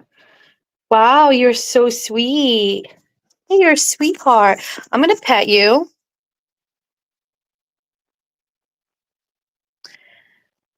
Yeah. Oh. Hi. Okay, I'm good. I'm good. While we're in here, look at me. Taken in the Belmont, actually, it's hard to tell. You can't see things in the Belmont. Hold on. What else is here? Mima's got the good pictures. I'll show you all. All right. It's my grandparents. That's my mom's parents. That's grandma and grandpa. But look at, this is my grandmother's parents. You can't see. Look at. My great-grandfather, my great-grandmother with the resting bitch face. And look at, that's my mom and my grandmother. This painting is made by one of the Von Trapp children, Agatha Von Trapp, right? You know, from The Sound of Music. We got this at the Von Trapp household. That painting I bought for my mom when I was antiquing in New Hampshire with Mazzartino. All right. Also, my mom has lots of collections of things too.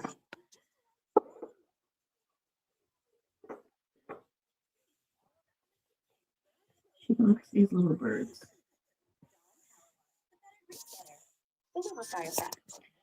Yeah, I'm giving you guys the live tour. No big deal. She also, Newport, Mashpee, Block Island, Outer Banks, Duck. All the places we've gone. All right. Nope, we're done. You're not going outside. All right. Weird show this morning. I also yelled a lot this morning. Sorry about that. What time is it? How long? It's 2 hours. Yikes. Will your mom let you change whatever you want in the house? What do you mean? So, like, we have shared space, the kitchen, like my mom shares with us. Um, like my mom's side of the house, she does what she wants, and like I hate to say it, but I have not hate to say it, but my mom and I have like similar styles. Like my mother likes old things and antique things, so I've like the foyer. Like my mother helps like do that. Hold on one second.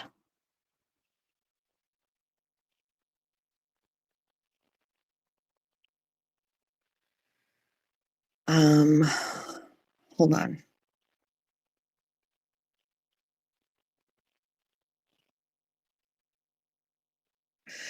Oh, I see.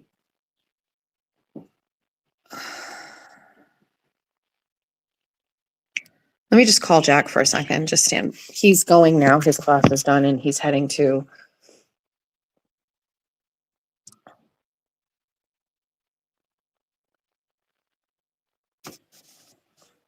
Hold on one sec. Hi. Hi.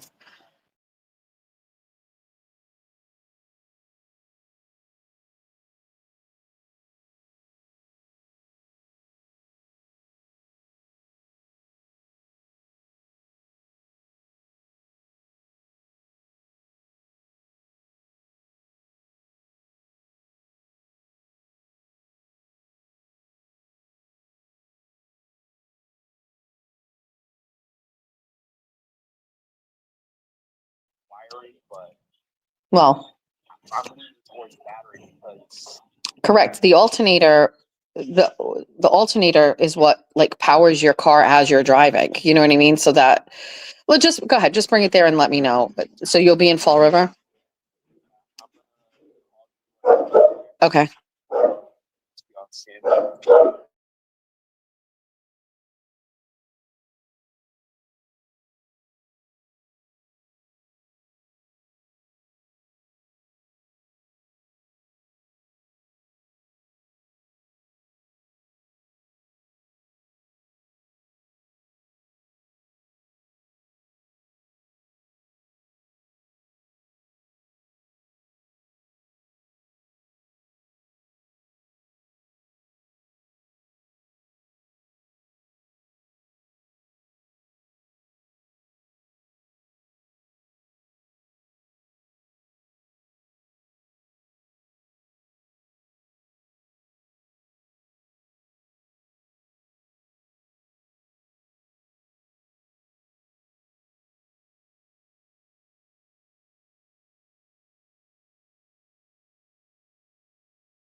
All right, text me when you're there. Okay, bye.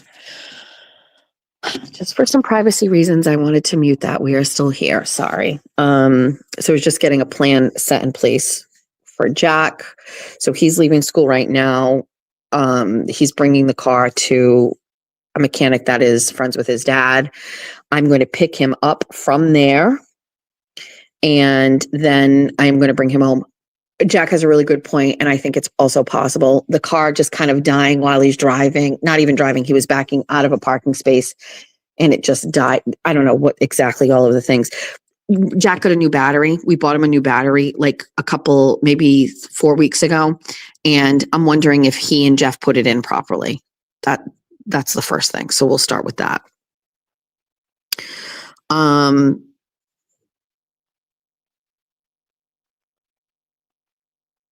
But I was filling Jack in on a couple of things related to TT, nothing serious. I guess apparently some of you are messaging TT, and TT's like, did you tell people what's going on? And I was like, I told them you were in the hospital, TT. And she was like, oh yeah, that's okay. So I know my sister pretty well. So there's that. Okay. Is there anything else I need to know? So no matter what's happening, whether with TT or with Jack, all of the other things, tomorrow we are covering Aiden's case, because really nothing is going to happen in the morning. So we'll cover that and we'll see what's going to happen. I mean, on the docket are 2 temporary restraining orders. Both have restraining orders against each other, and both are asking for those to be extended, I believe. And we'll see. We'll see what happens. I'm not I'm not locked into, well, let's throw both of them out and let's issue both of them. I don't think that's the case at all. Kathy, I will be covering Kelsey's hearings. Whatever is available to attend, I will be covering those.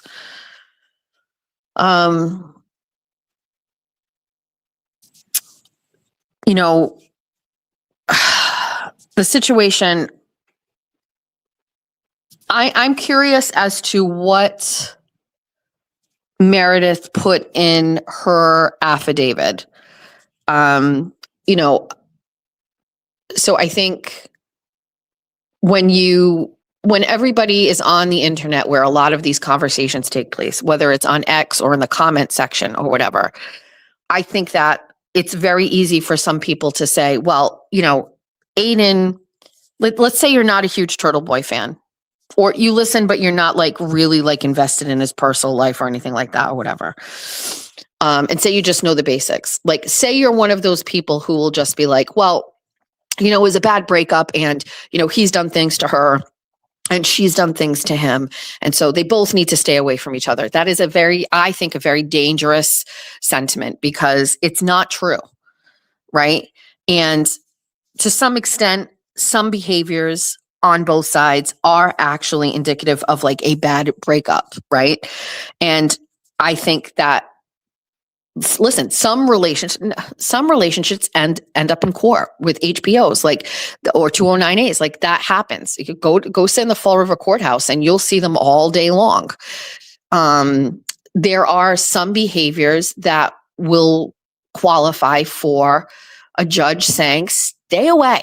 You know, like some people, you know, just need that nudge to stay away. This is not that. This is not that. Yes, I believe that there are behaviors on both sides that are indicative of a bad breakup. I also definitely believe that there are behaviors and things done by Aiden that are different than a regular relationship, but that's because he is a high profile public figure. I don't care if you agree with that or not. That is facts. He is in the news. He's adjacent to the Karen Reed trial.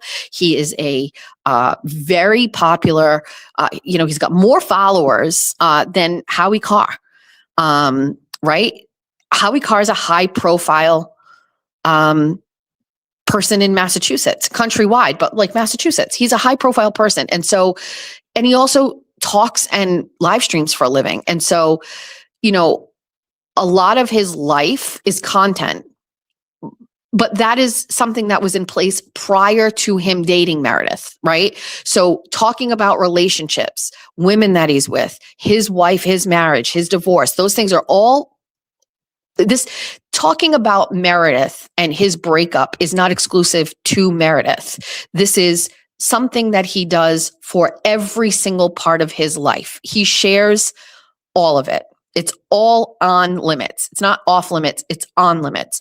And so to the part of this whole story between Meredith and Aiden, where he is on a live stream talking about his breakup, talking about Yellowstone, talking about those things, that is part of his brand. It is part of what he does as far as entertainment value.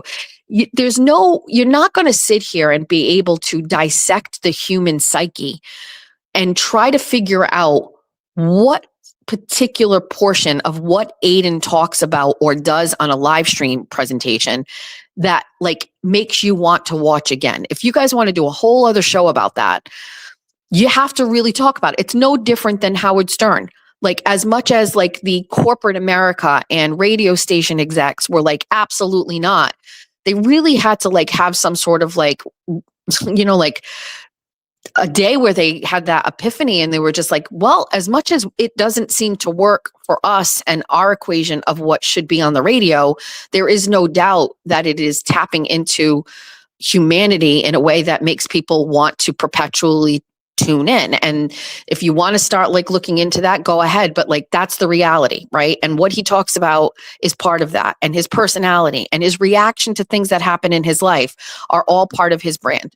So you've got a regular breakup that is probably gone bad, that on any other given day, that may qualify for some sort of like court intervention, right? I've seen it. I've seen people get restraining orders for less. Then you have the other part of this, where this is what he does for a living and his content and his life is all public, satire, whatever. It's his life. He talks about it. Put that aside. There is a third and final facet to this story, which is the extraordinary breach of privacy that Meredith has exhibited against Aiden. She has shared his most private details, his Google search history, his sex videos, his text messages, in an attempt to shame or publicly embarrass him and impact his popularity, which would translate to his income. And this is very, very different. So I am just saying right here and right now that if you can't decipher the difference between a breakup that's gone bad and you need court intervention, a person who is a public figure who talks on the internet about his life for a living, and a person who has done absolutely illegal, crazy, batshit fucking shit, then that's on you. Lastly, this is not also exclusive to Aiden. This is behavior that has been documented in a courtroom before with a previous boyfriend. I understand that for the most part, people's brains don't compute when you look at Meredith and you think that this is a high functioning member of society. I get that. Okay. But do you really know this woman? Do you think you know? You think because you've interacted with her outside of Karen Reed Courthouse that you know this person?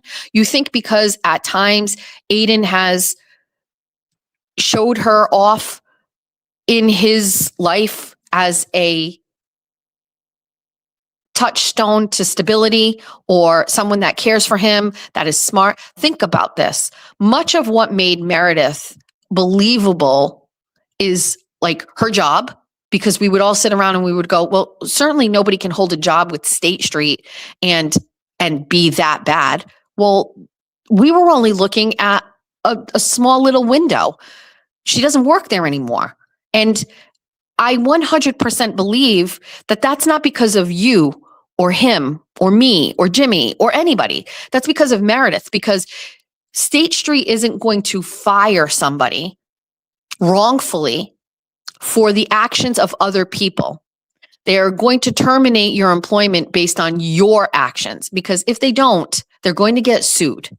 And there's no way a company like State Street is going to make that misstep. Okay. And so here we are thinking, well, she looks good. She's always there. She's got a really good job.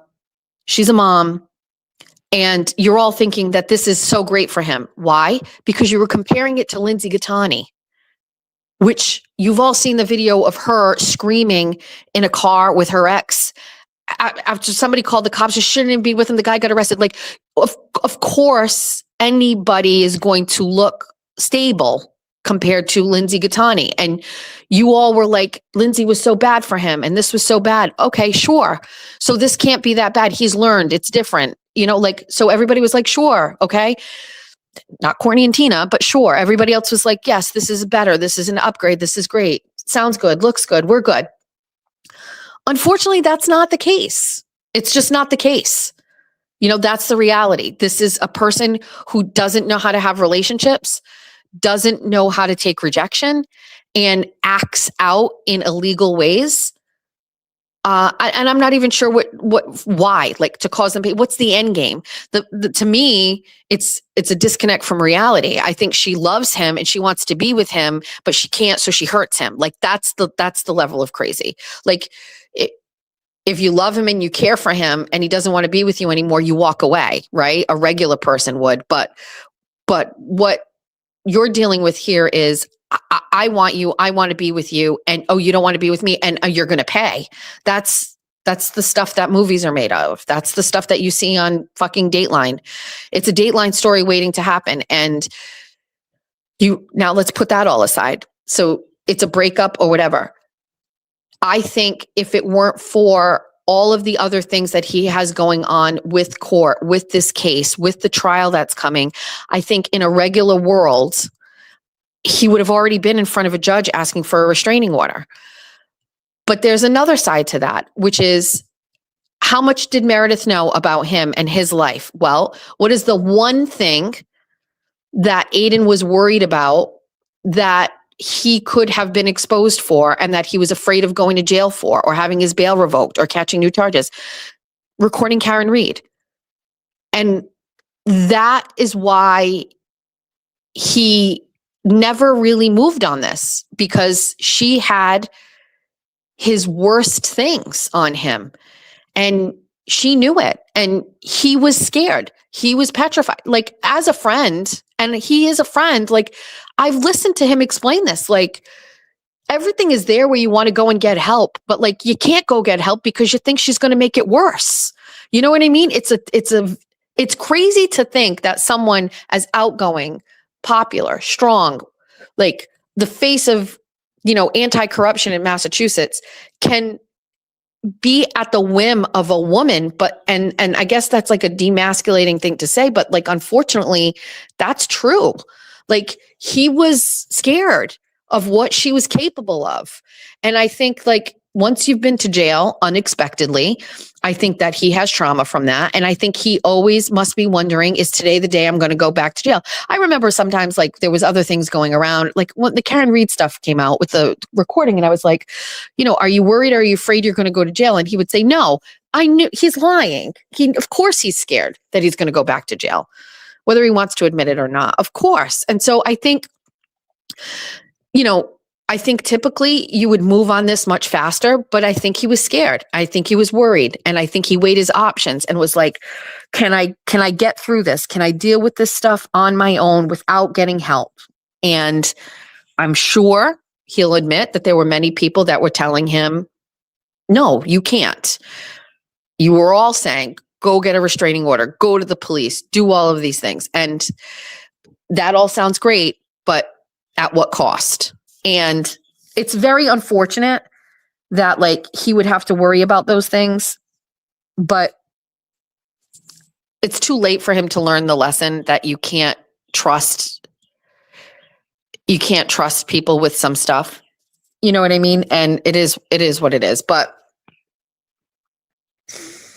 Tanya, that basket is on my dining room table 24/7 now. It has all of the things in it. I love it. I was like, this is perfect. I knew exactly what I was going to use it for. And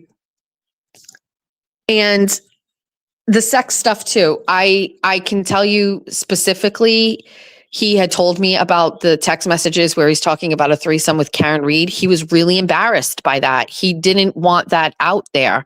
Like, I think, it's kind of funny, but like, I think everybody like naturally was thinking like, oh, Aiden and Karen, like they're a team and then they're going to end up getting together and they're going to be in a relationship. Like, I think like in the beginning, people probably thought that or whatever, but like, I think like it was just mortifying for him, like that people would have thought that or saw that. And I'm just going to tell you, like, absolutely nobody listening to this, listening to him or anybody except like completely, totally degenerate people are okay with somebody knowing like intimate things like that. You know what I mean? Like nobody is okay with that. Nobody would be okay with that. And the fact that she kind of like, I don't know, she always had that on him, was backhanded threatening that stuff to him. Broyles was involved in it. I said this the other night. I called Jimmy's show. Can I just say something? Like, I heard Broyles on a Spaces. I popped into it. Somebody sent it to me and I clicked on it. And I was listening to Jason Broyles speak. And I had no idea that his lisp was so extraordinary.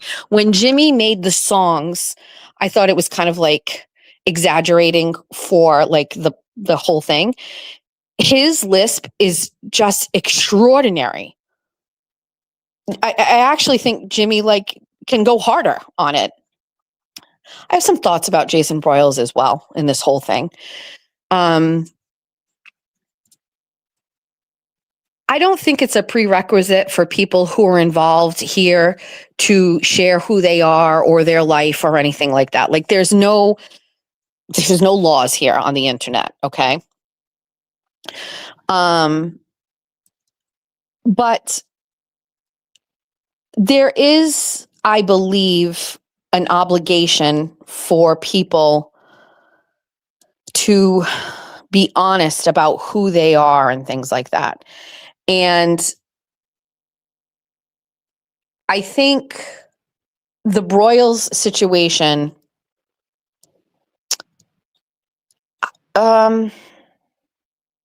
this is a very interesting thing. And I haven't talked much about it other than when I shared my text messages between him. But the Broyles situation is extremely interesting because in some way, shape, or form, many of the people that are here are connected in some way. Well, I don't know. Is that true? Like, I had a connection to Aiden and he's here and I'm here. I don't know the connection with like Jimmy, Kim, or Will. I don't know. I mean, Will kind of came into this because Karen Reed, right? Like, but Broyles didn't come into this because of Karen Reed. Am I correct? Like, Broyles came into this because of Aiden. Am I wrong about that? Like, and the fact that he was here, and when I say here, I use the word arena, but in this area, he was here pretending to be someone else, pretending to be a woman. And when you go back and you read my messages between he and I, he exerts that the reason he did that is because on X, he could get away with saying more when he was a woman as opposed to being a man, right? And I think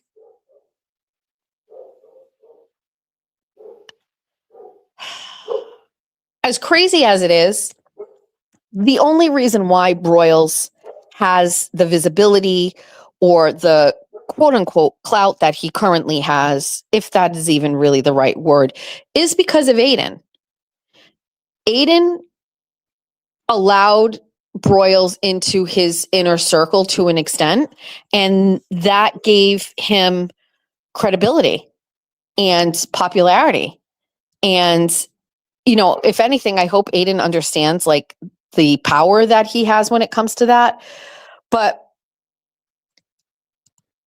I have a thought about a couple of things here. My thought process is that right from the get, Broyles was here to try to dismantle Aiden.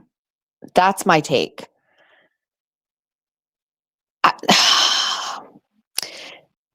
Broyles, Meredith, Altman, all three of them sought out Aiden. Aiden did not seek out these individuals. So Aiden is in his world, in his space, living his life, doing all of the things, whatever they are. And each one of these three people sought him out. They went to him. Aiden Carney wasn't sitting around and was seeing Jen Altman posting on X and was like, I think I want to befriend her. Right? He did not see Meredith on the internet and slide into her DMs and ask, do you want to fuck? He did not see not Haley Walbrecht on X and message him and say, do you want to collab? Do you know what I mean? None of that happened.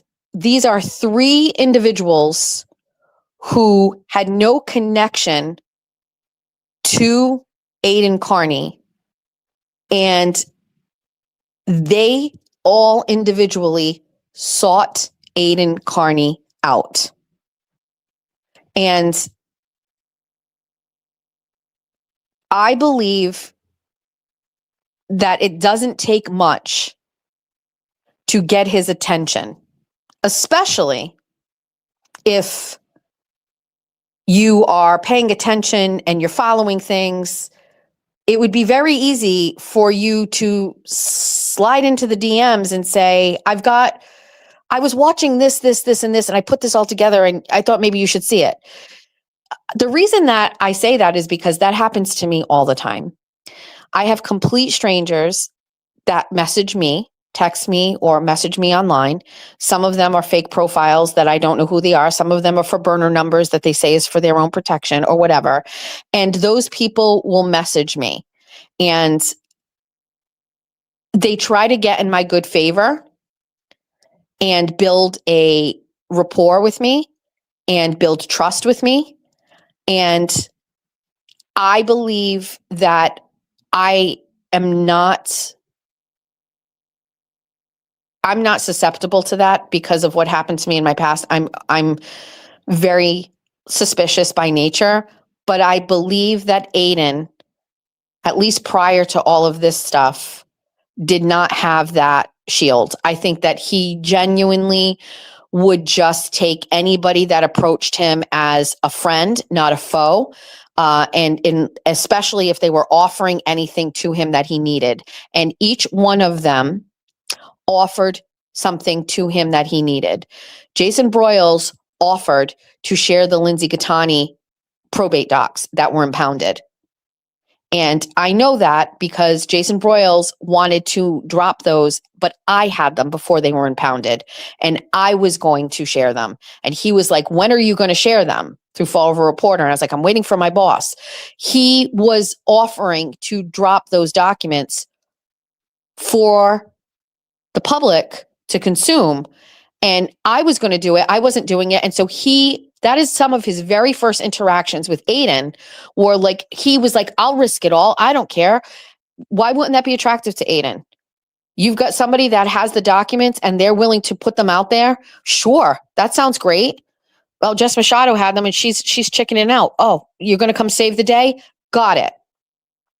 So I think Broyles brought to him a sense of, I can be that person. Let me do that. I'll do it. Right? What did Jen Altman bring? Jen Altman was referred to be a part of the case as a quote unquote paralegal or legal assistant and could help him with things while he was in jail. And so she interjected herself into helping him with his legal case. Why? I think Jen Altman has a bizarre sense of like wanting to be important and wanting to be popular. And like the reality of her life is that she would never be based on her personality. And so she needs something like that. So she interjected herself and provided something that he needed, which was help with his legal stuff. And then Meredith, she gave him what he needed, which was comfort and love when he was like in a place of complete desolation and down as low as he's ever been. Man's in jail, hasn't seen his kids. And you see this woman come out of nowhere and she just like unabashedly loves you and wants to be with you and provide you with love and care when it seems like everything is falling apart. So these three people who he had no connection to, he did not seek out. These people were not on his radar. All three of them had him on their radar. All three of them sought him out. And all three of them provided something to him that he needed to build a loyalty or a relationship with them. And then all three of them turned their back on him. All three of them turned around and completely flipped and now are adversaries and are actively looking to hurt him. It is a crazy scenario that I try to protect myself from every single solitary day. And I think he is certainly like very much aware that these things can happen. I think that his circle is very small now because he's scared. I think that he is learned, and I think things will be different going forward. It's crazy to think that in the world of Aiden Carney and everything that has happened, the biggest regret of his life is getting into a relationship with a woman named Meredith O'Neill. Of all of the things that that man could regret, that is the worst thing that has caused him the most pain, the most stress. And the guy went to jail. You know? So thanks for coming to my TED Talk about all that. I just felt like I had a minute. I'm waiting for all of these messages and things to come through. I'm waiting for Sweetles. I'm waiting for TT. So we had some time to chat, but like the whole thing is just crazy. So back to the original statement at hand, I think it's, very easy for people to say, well, they both should get restraining orders against each other. And, they should both do this. Okay. TT's going for, hold on. Let me just say, let me know. I can't go to TT right now. She doesn't, she's going for a different ultrasound. Okay. So yeah. So my thing with Lindsay Gattani, my take on Lindsay is I've said this before. I've talked about this at length. I've written Lindsay has trauma from bad relationships. I think it stems from her parents. I think that Lindsay genuinely could probably thrive with a man that could give her stability and love. And I do see that she is capable of some sort of life if that happens for her. I really do feel that way. I've said this before, Lindsay just wants to be loved. A strong man without fucking drama. Like I'm talking like, you can't have like court cases and shit like that, or baby mamas. That would be problematic. But a strong man who likes to fuck, has a good job, wants to hold it down, could change her. And she could go and live a life. I've seen it happen. Do some of you know Rayla Campbell? Do any of you know who Rayla Campbell is? Rayla Campbell was a woman, Aiden Carney knows her. She showed up at a press conference and was screaming in the background when Monica Cannon Grant was in the background. You guys, you know Rayla Campbell, right? So Rayla Campbell is pretty unhinged. And I have not talked about this story, and it's a good one, and I don't know if we're going to do it today, but Rayla Campbell was here in Massachusetts as a Republican.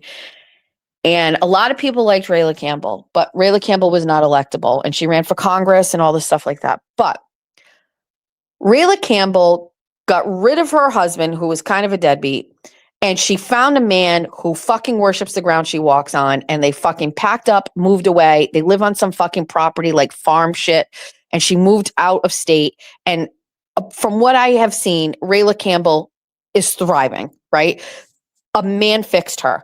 I'm not saying like just get off my case about a man. And I saw somebody say like, Lindsay can fix herself. The stability of a good man who worships the ground you walk on can fix you.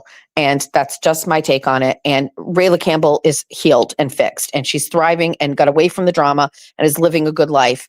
And I believe Lindsay is also very capable of that. It takes a very specific kind of person to do that. Rayla Campbell was insane. Rayla Campbell was crazy.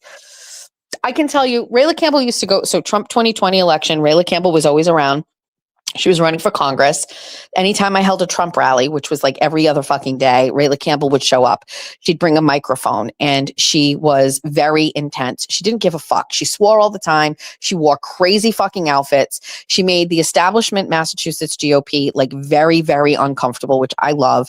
And I was fine with her. I met her at an event and it was great. Fast forward to it's getting to the end of the campaign season, and we are hosting one of our largest sign holdings and rallies for Trump that we've had. It was in New Bedford, Dartmouth, New Bedford area, but I think it was New Bedford. And I had never been here before. I believe it was on a holiday. It was on a holiday, right? I think. Anyway, it was cold and it was rainy. And it was one of the absolute biggest one we had. I mean, there was like 1,000 people there, but it was in a very busy area. And there were people on every street corner. And my job was to just kind of keep it all in line.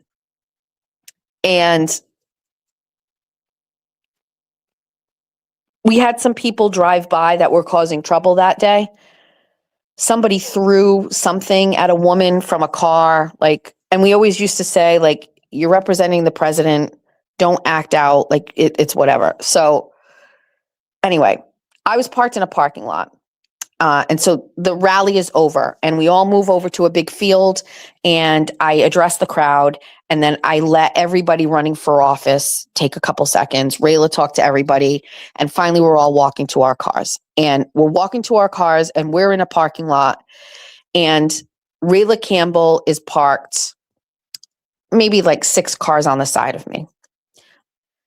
And a car of teenagers pulls up and they start running their mouths. Now, we've got tons of Trump signs and American flags. We're packing stuff up, and Rayla Campbell is there. And I would say maybe there's like a dozen Trump people there.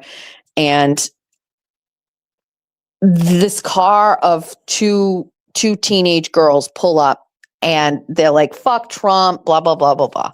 And Rayla Campbell is not going to shy away. Rayla Campbell is going to get right in their face. So Rayla Campbell goes over to the car. The girls are in like an older sedan, like a fucking Toyota Corolla or whatever. And she gets in there and she's yelling at them, right? They're yelling.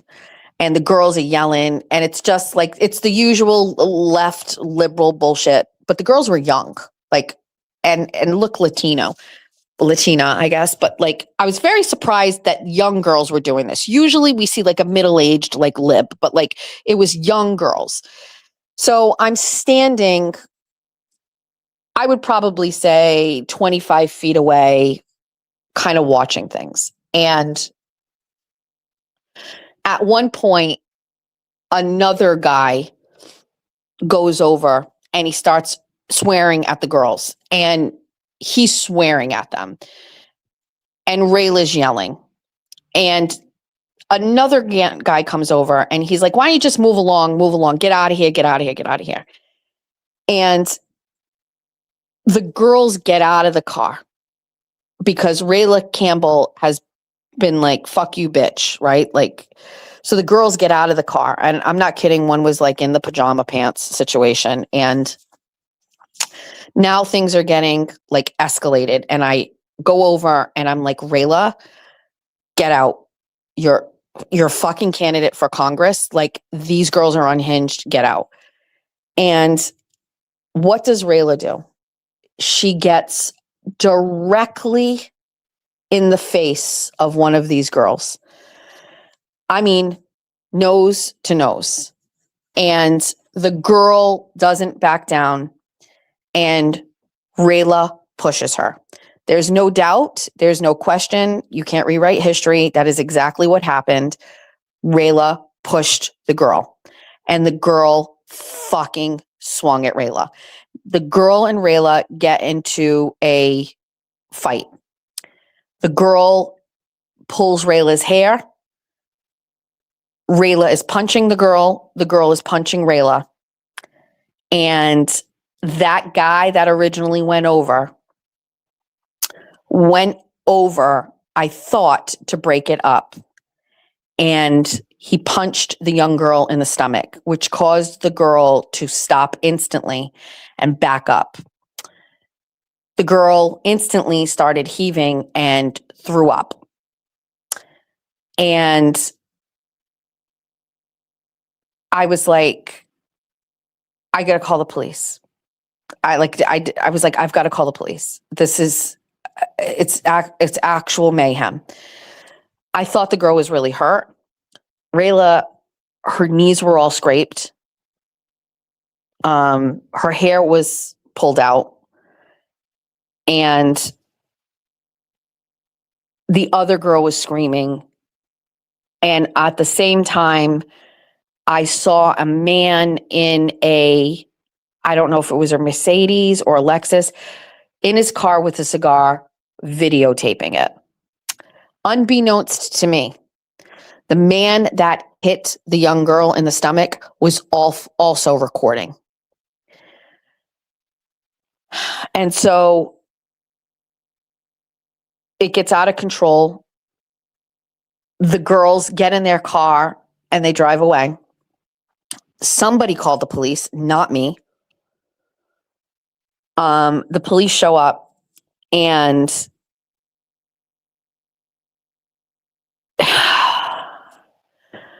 essentially, the story that was told by Rayla Campbell is that the girls blocked her in. She couldn't leave. They had her car blocked in, and they got in her face, and the girl punched her first. And that was there's a big problem for me, because it was absolutely a complete lie. And I had pressure from people within the party to go along with that narrative, because it was going to be bad for the party and bad for Rayla Campbell. And I went to my car. I called Sheriff Hodgson. He was the chair of the Trump campaign at the time. And I told him what happened, exactly what happened. And he was like, okay, the police are there? I said, yes. So they took the report. Rayla gave her statement, and the police never asked anybody else for anything. That was it. Now, that guy had the plate, gave the plate to the girls' plate or whatever, blah, blah, blah, blah, blah. The guy who punched the girls sent me his video. And he seemed like he was in the right. And he sent me the video. And I sent that video to Sheriff Hodgson, and I said, here's exactly what happened. You can see it all on camera. You can hear everything. That video got leaked to the press. Once it left me and it went to Sheriff Hodgson, I believe someone who worked for the sheriff leaked it to someone else, and they leaked it to the press. And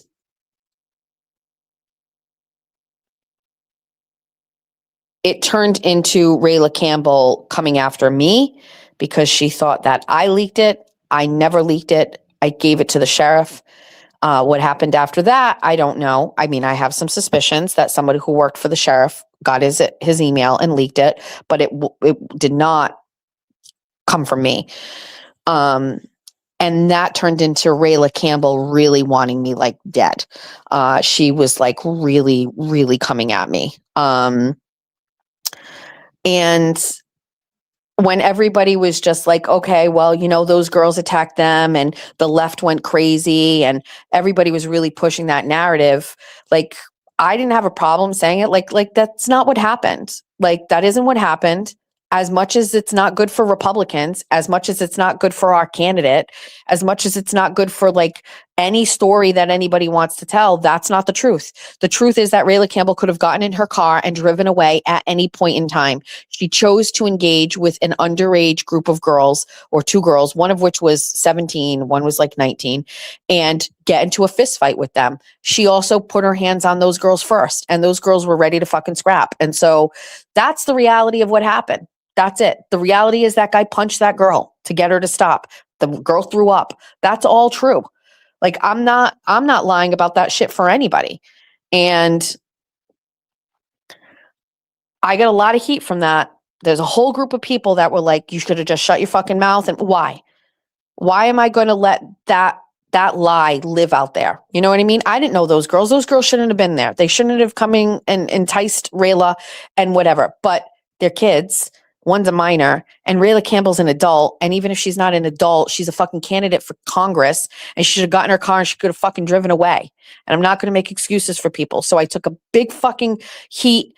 Rayla Campbell would get in my face. She'd tell everybody. She was posting all over the internet on me. Like, nobody could trust. This is like how like people were pissed off. And the people who loved Rayla were mad at me. Like, the far, far right people were mad at me. I should have shut my mouth. They should have covered for it. Fuck. I'm never going to cover for a woman that's going to put her hands on a kid when she lied about it and then said she was boxed in. She never boxed in. And furthermore, just so everybody knows, I had a video just prior to that, which I always maintained. Like, it showed exactly where the cars were. It showed everything in the beginning leading up to that. I shut it off when things started getting crazy. But like, my back was covered on all that. I protected myself, but I'm not going to fucking lie. Like, what are you fighting kids in parking lots for? It's just weird. People are just weird. People are weirdos. So like, as much as like, Aiden is always like, Rayla Campbell was awesome. And yeah, Rayla Campbell was great for getting in the face of like all of these corrupt politicians and shit like that. But she was also like a fucking disaster. She's unhinged. Go look at her campaign's finance. She literally spent her campaign money on like the craziest shit. Anyway, anything else I need to know? Anything going on very important that I need to know? I'm waiting to hear from Jack. Hold on.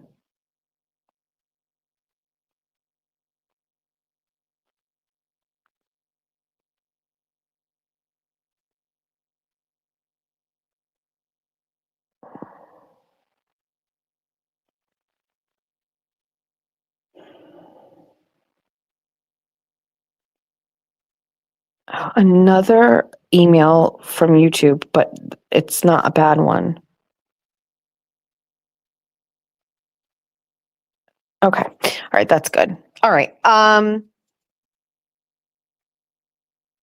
Okay. So a couple things. One, please like and share this. We are currently under attack. We have Jennifer Altman consistently reporting things, violations. We are fighting the good fight. We are trying to keep our channel healthy, which it still is. We are trying to keep our content up and running, but some videos have been taken down. I would appreciate if you could please share these videos so that they get out to people. And it's just like, normally I wouldn't do that. When is Bunny After Dark? Originally, Bunny After Dark was going to be tonight, but in light of what's going on with my sister, we cannot do it tonight. It cannot be tomorrow night because we have Aiden doing his tomorrow night and we have our event anyway at the town hall. If you're in Somerset or you'd like to come, Somerset Middle School at 6:30 tomorrow night, we're having our town hall event. We have candidates running for office in Somerset. They're going to be on stage, but other candidates will be there as well, including Seth Aitken, who's running for district attorney. They'll have papers to sign for signatures to help get on the ballot. So you're more than welcome to attend. I believe Thursday night is going to be Bunny After Dark. We have a couple of other things of course, we have a couple of other things going on. Bachelor party is Wednesday. So I am going to sleep at Julia's house Wednesday and Thursday night because she is going to her bachelorette party on Friday. So Thursday night, I will be at Julia's, and I believe Bunny After Dark will be from there. All of the things that she got from her bridal shower, she would like me to unbox all of those things and put them away in her apartment while she is packing for her trip. And so I believe that is the Bunny After Dark content that you will get. I think you will be okay with it, and you will like it, and you will be okay. Right? I think you'll be fine with that. You get to see all of the items, and then we just put them away and things. Ronnie Rebel, we started a Rumble, and we also started a YouTube channel. I haven't shared that because I don't want anybody to know about it. But earlier on this show, when I said like, oh, so if my channel gets taken down, I'll call my pal, Aiden Carney, and ask if I can come on his show and tell all of his followers where my new channel and where to find me will be. And so we have plans for that. I hope this one stays because I don't want to have to rebuild. But at the same time, it's okay. We'll figure it out as we go. But yes, you're thinking of the same thing that I'm thinking. You get what you get and you don't get upset. Oh, you're welcome, Jenny. Just giving a little house tour today. Mermaid Mary, thank you. All right, everybody. I will go back and read the comments later. Just a couple things I just want to say. It doesn't matter how much I'm trying to like quiet life down a little bit. It's very hectic right now. And there's a lot of different things going on right now. And I'm a little all over the place. As much as this is a good distraction, like right now talking about the Aiden stuff and then the Rayla stuff was actually a good distraction. Feeling a little overwhelmed with like all of the things that are on my plate. As much as I keep saying, oh no, we're almost done. Look what happened. I have the town hall event. And then by the way, in a couple of weeks, we have the convention, right? So the Republican convention, like there's so much going on. It is possible that I say in the month of June, there is nothing. Like, do you think that we could look at the month of June and do nothing? I don't know the answer to that. I hope so. I hope that we could do nothing in June, but I don't know the answer to that. Maybe June will be a quiet month.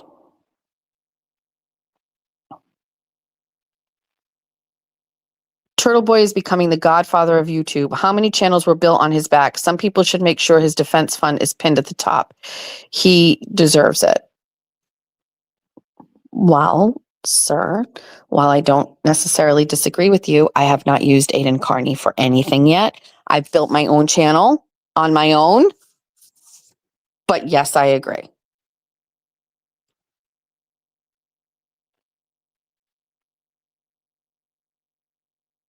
Isn't the wedding in June? It's yes, but that like there's nothing after that. That's it. It's the wedding and nothing else. And it's at the beginning of June, and everything leading up to the wedding happens just before the wedding, like to May, and June is nothing. So it's the wedding and nothing else after that. Like they go away and then that's it, right?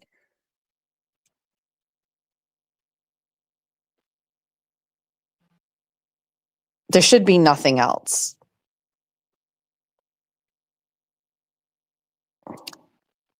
That's a sad story, Conzilla. I agree. I agree. How did you burn a cup of noodles? If you're not making your ramen with your Keurig hot water, I'm not into Keurigs, but Georgia makes her noodles with the Keurig, and apparently it's great.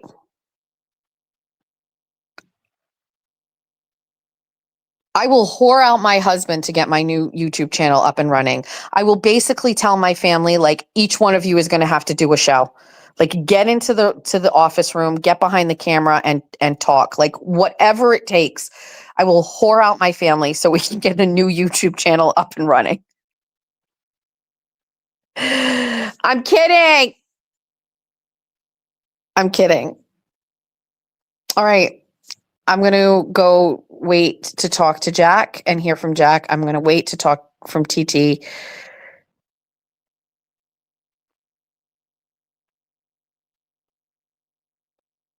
Oh, Candace, I'm so sorry. I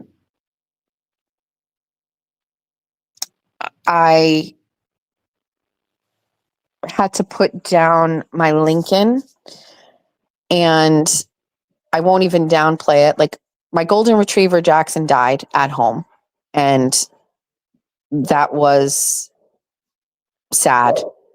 But there's nothing like actually going and putting a dog down. It's unbelievably traumatic. I did it in a very peculiar way, but I knew that he was going to be put down. He was sick. We tried to make him, hold on. We tried to get him healthier. I was giving my dog an IV at home.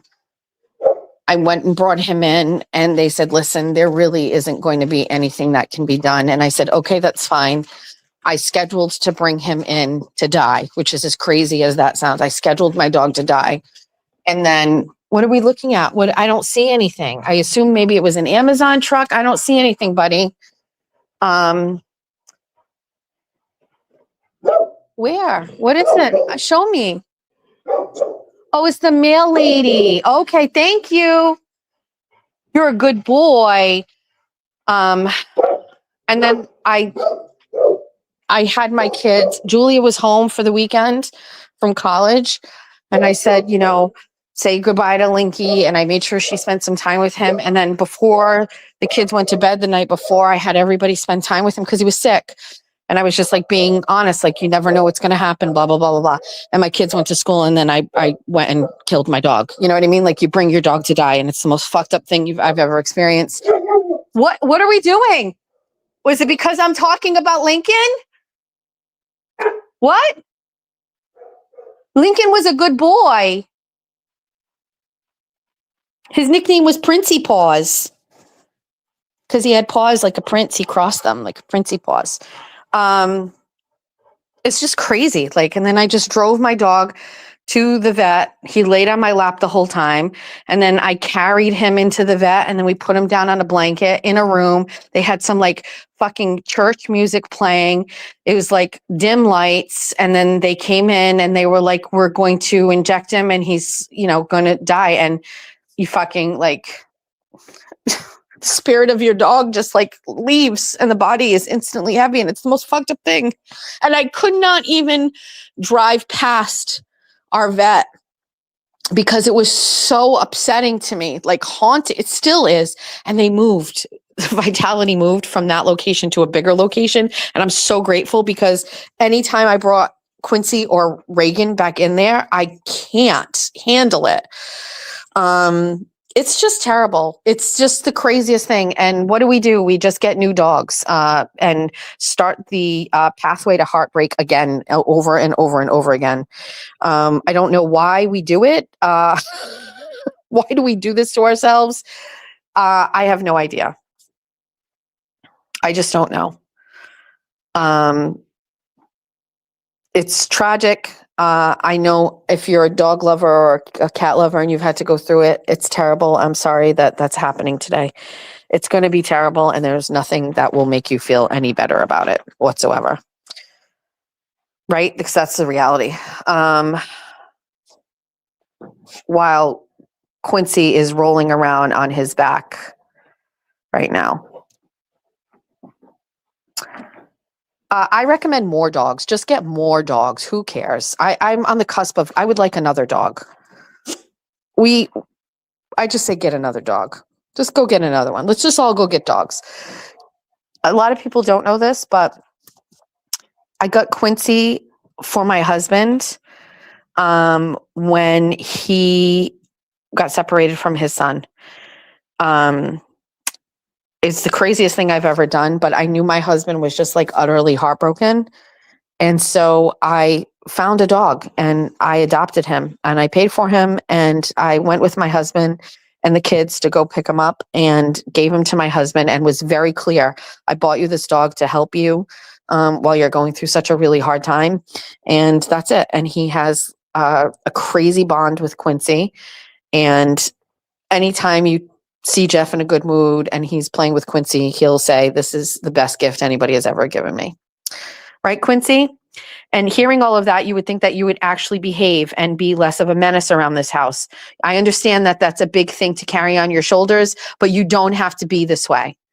You ruined one whole rug in my living room. When he was a puppy, he peed everywhere. We tried. He didn't listen. He doesn't go to the bathroom in the house now, but he literally took his time and just did whatever he wanted and ruined a whole rug. You would think that, like, having that status in this house, like, that you would behave. You don't have to act like this. Right? Yeah, sure. That's how I feel. All right. Mailmaid lady's gone. You want to go outside? You want to go check the perimeter? Reagan, do you want to go check outside? Do you want to go outside? You do? Okay. All right. Let's say goodbye to the besties. Bye, besties. Thanks for hanging out with me today. This is kind of a weird show, but... And there's nothing Quincy loves more than a good fucking tennis ball. This dog fucking loves tennis balls. He loves them. He also loves all the ones that are like carcasses. He likes those too. He likes the pieces of tennis ball. We never get rid of them. We keep them all because he's attached to them. But he has tons of tennis balls. Reagan could be bothered. Go ahead. Go check it out. Go ahead. Oh. Alrighty. Good luck with that. All right, besties. Can you believe it? My phone is going to die. All right, everybody have a good day. Thinking about everybody who's going through it. We're all going through it. If you're not going through it, we're relying on you to give us all the good energy because we need it today. Thank you very much. We'll update you on TT when we can. I will be at court tomorrow. I will be live tweeting and sharing details from what happens in court. Also, you want to send some good energy to Aiden. No matter what, he deserves it, and he should not be victimized by a crazy ex-girlfriend. Thanks for listening. Have a good day. Let's listen to Jimmy's songs. It's all your favorite Jess Machado songs on one CD. Wake up in the morning feeling like P. Diddy. Grab my glasses, I'm out the door. I'm gonna hit this city. Before I leave, brush my teeth, say goodbye to Jack. When I leave for Bunny After Dark, I'm not coming back. It's all the hits you've always loved in one place. Just so everyone knows, it's alright because I got Jeff his new guitar. And that's okay cause my family is the best thing for me. Whether you're singing in the car by yourself or hanging out with your besties, there's a song for everybody. How much is that coffee at Society?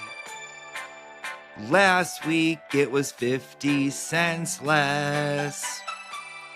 How much is that coffee at Society?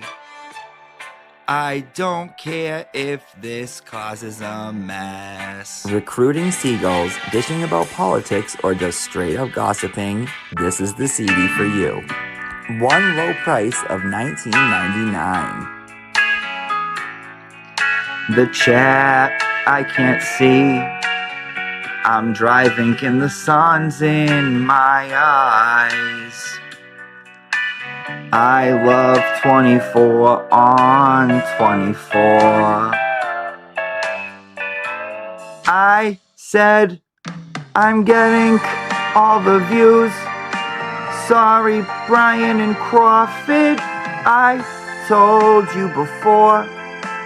Don't fuck with me, I'm a Fall River whore. Don't fuck with this Fall River whore.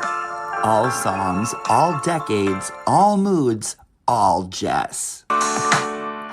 I got a new life, you'd hardly recognize me. I'm so glad that Kayla Churchill and Jen Altman are not in my life.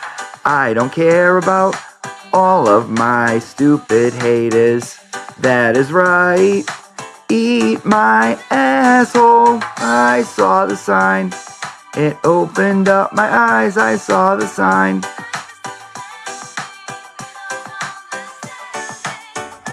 Get out of bed and call today.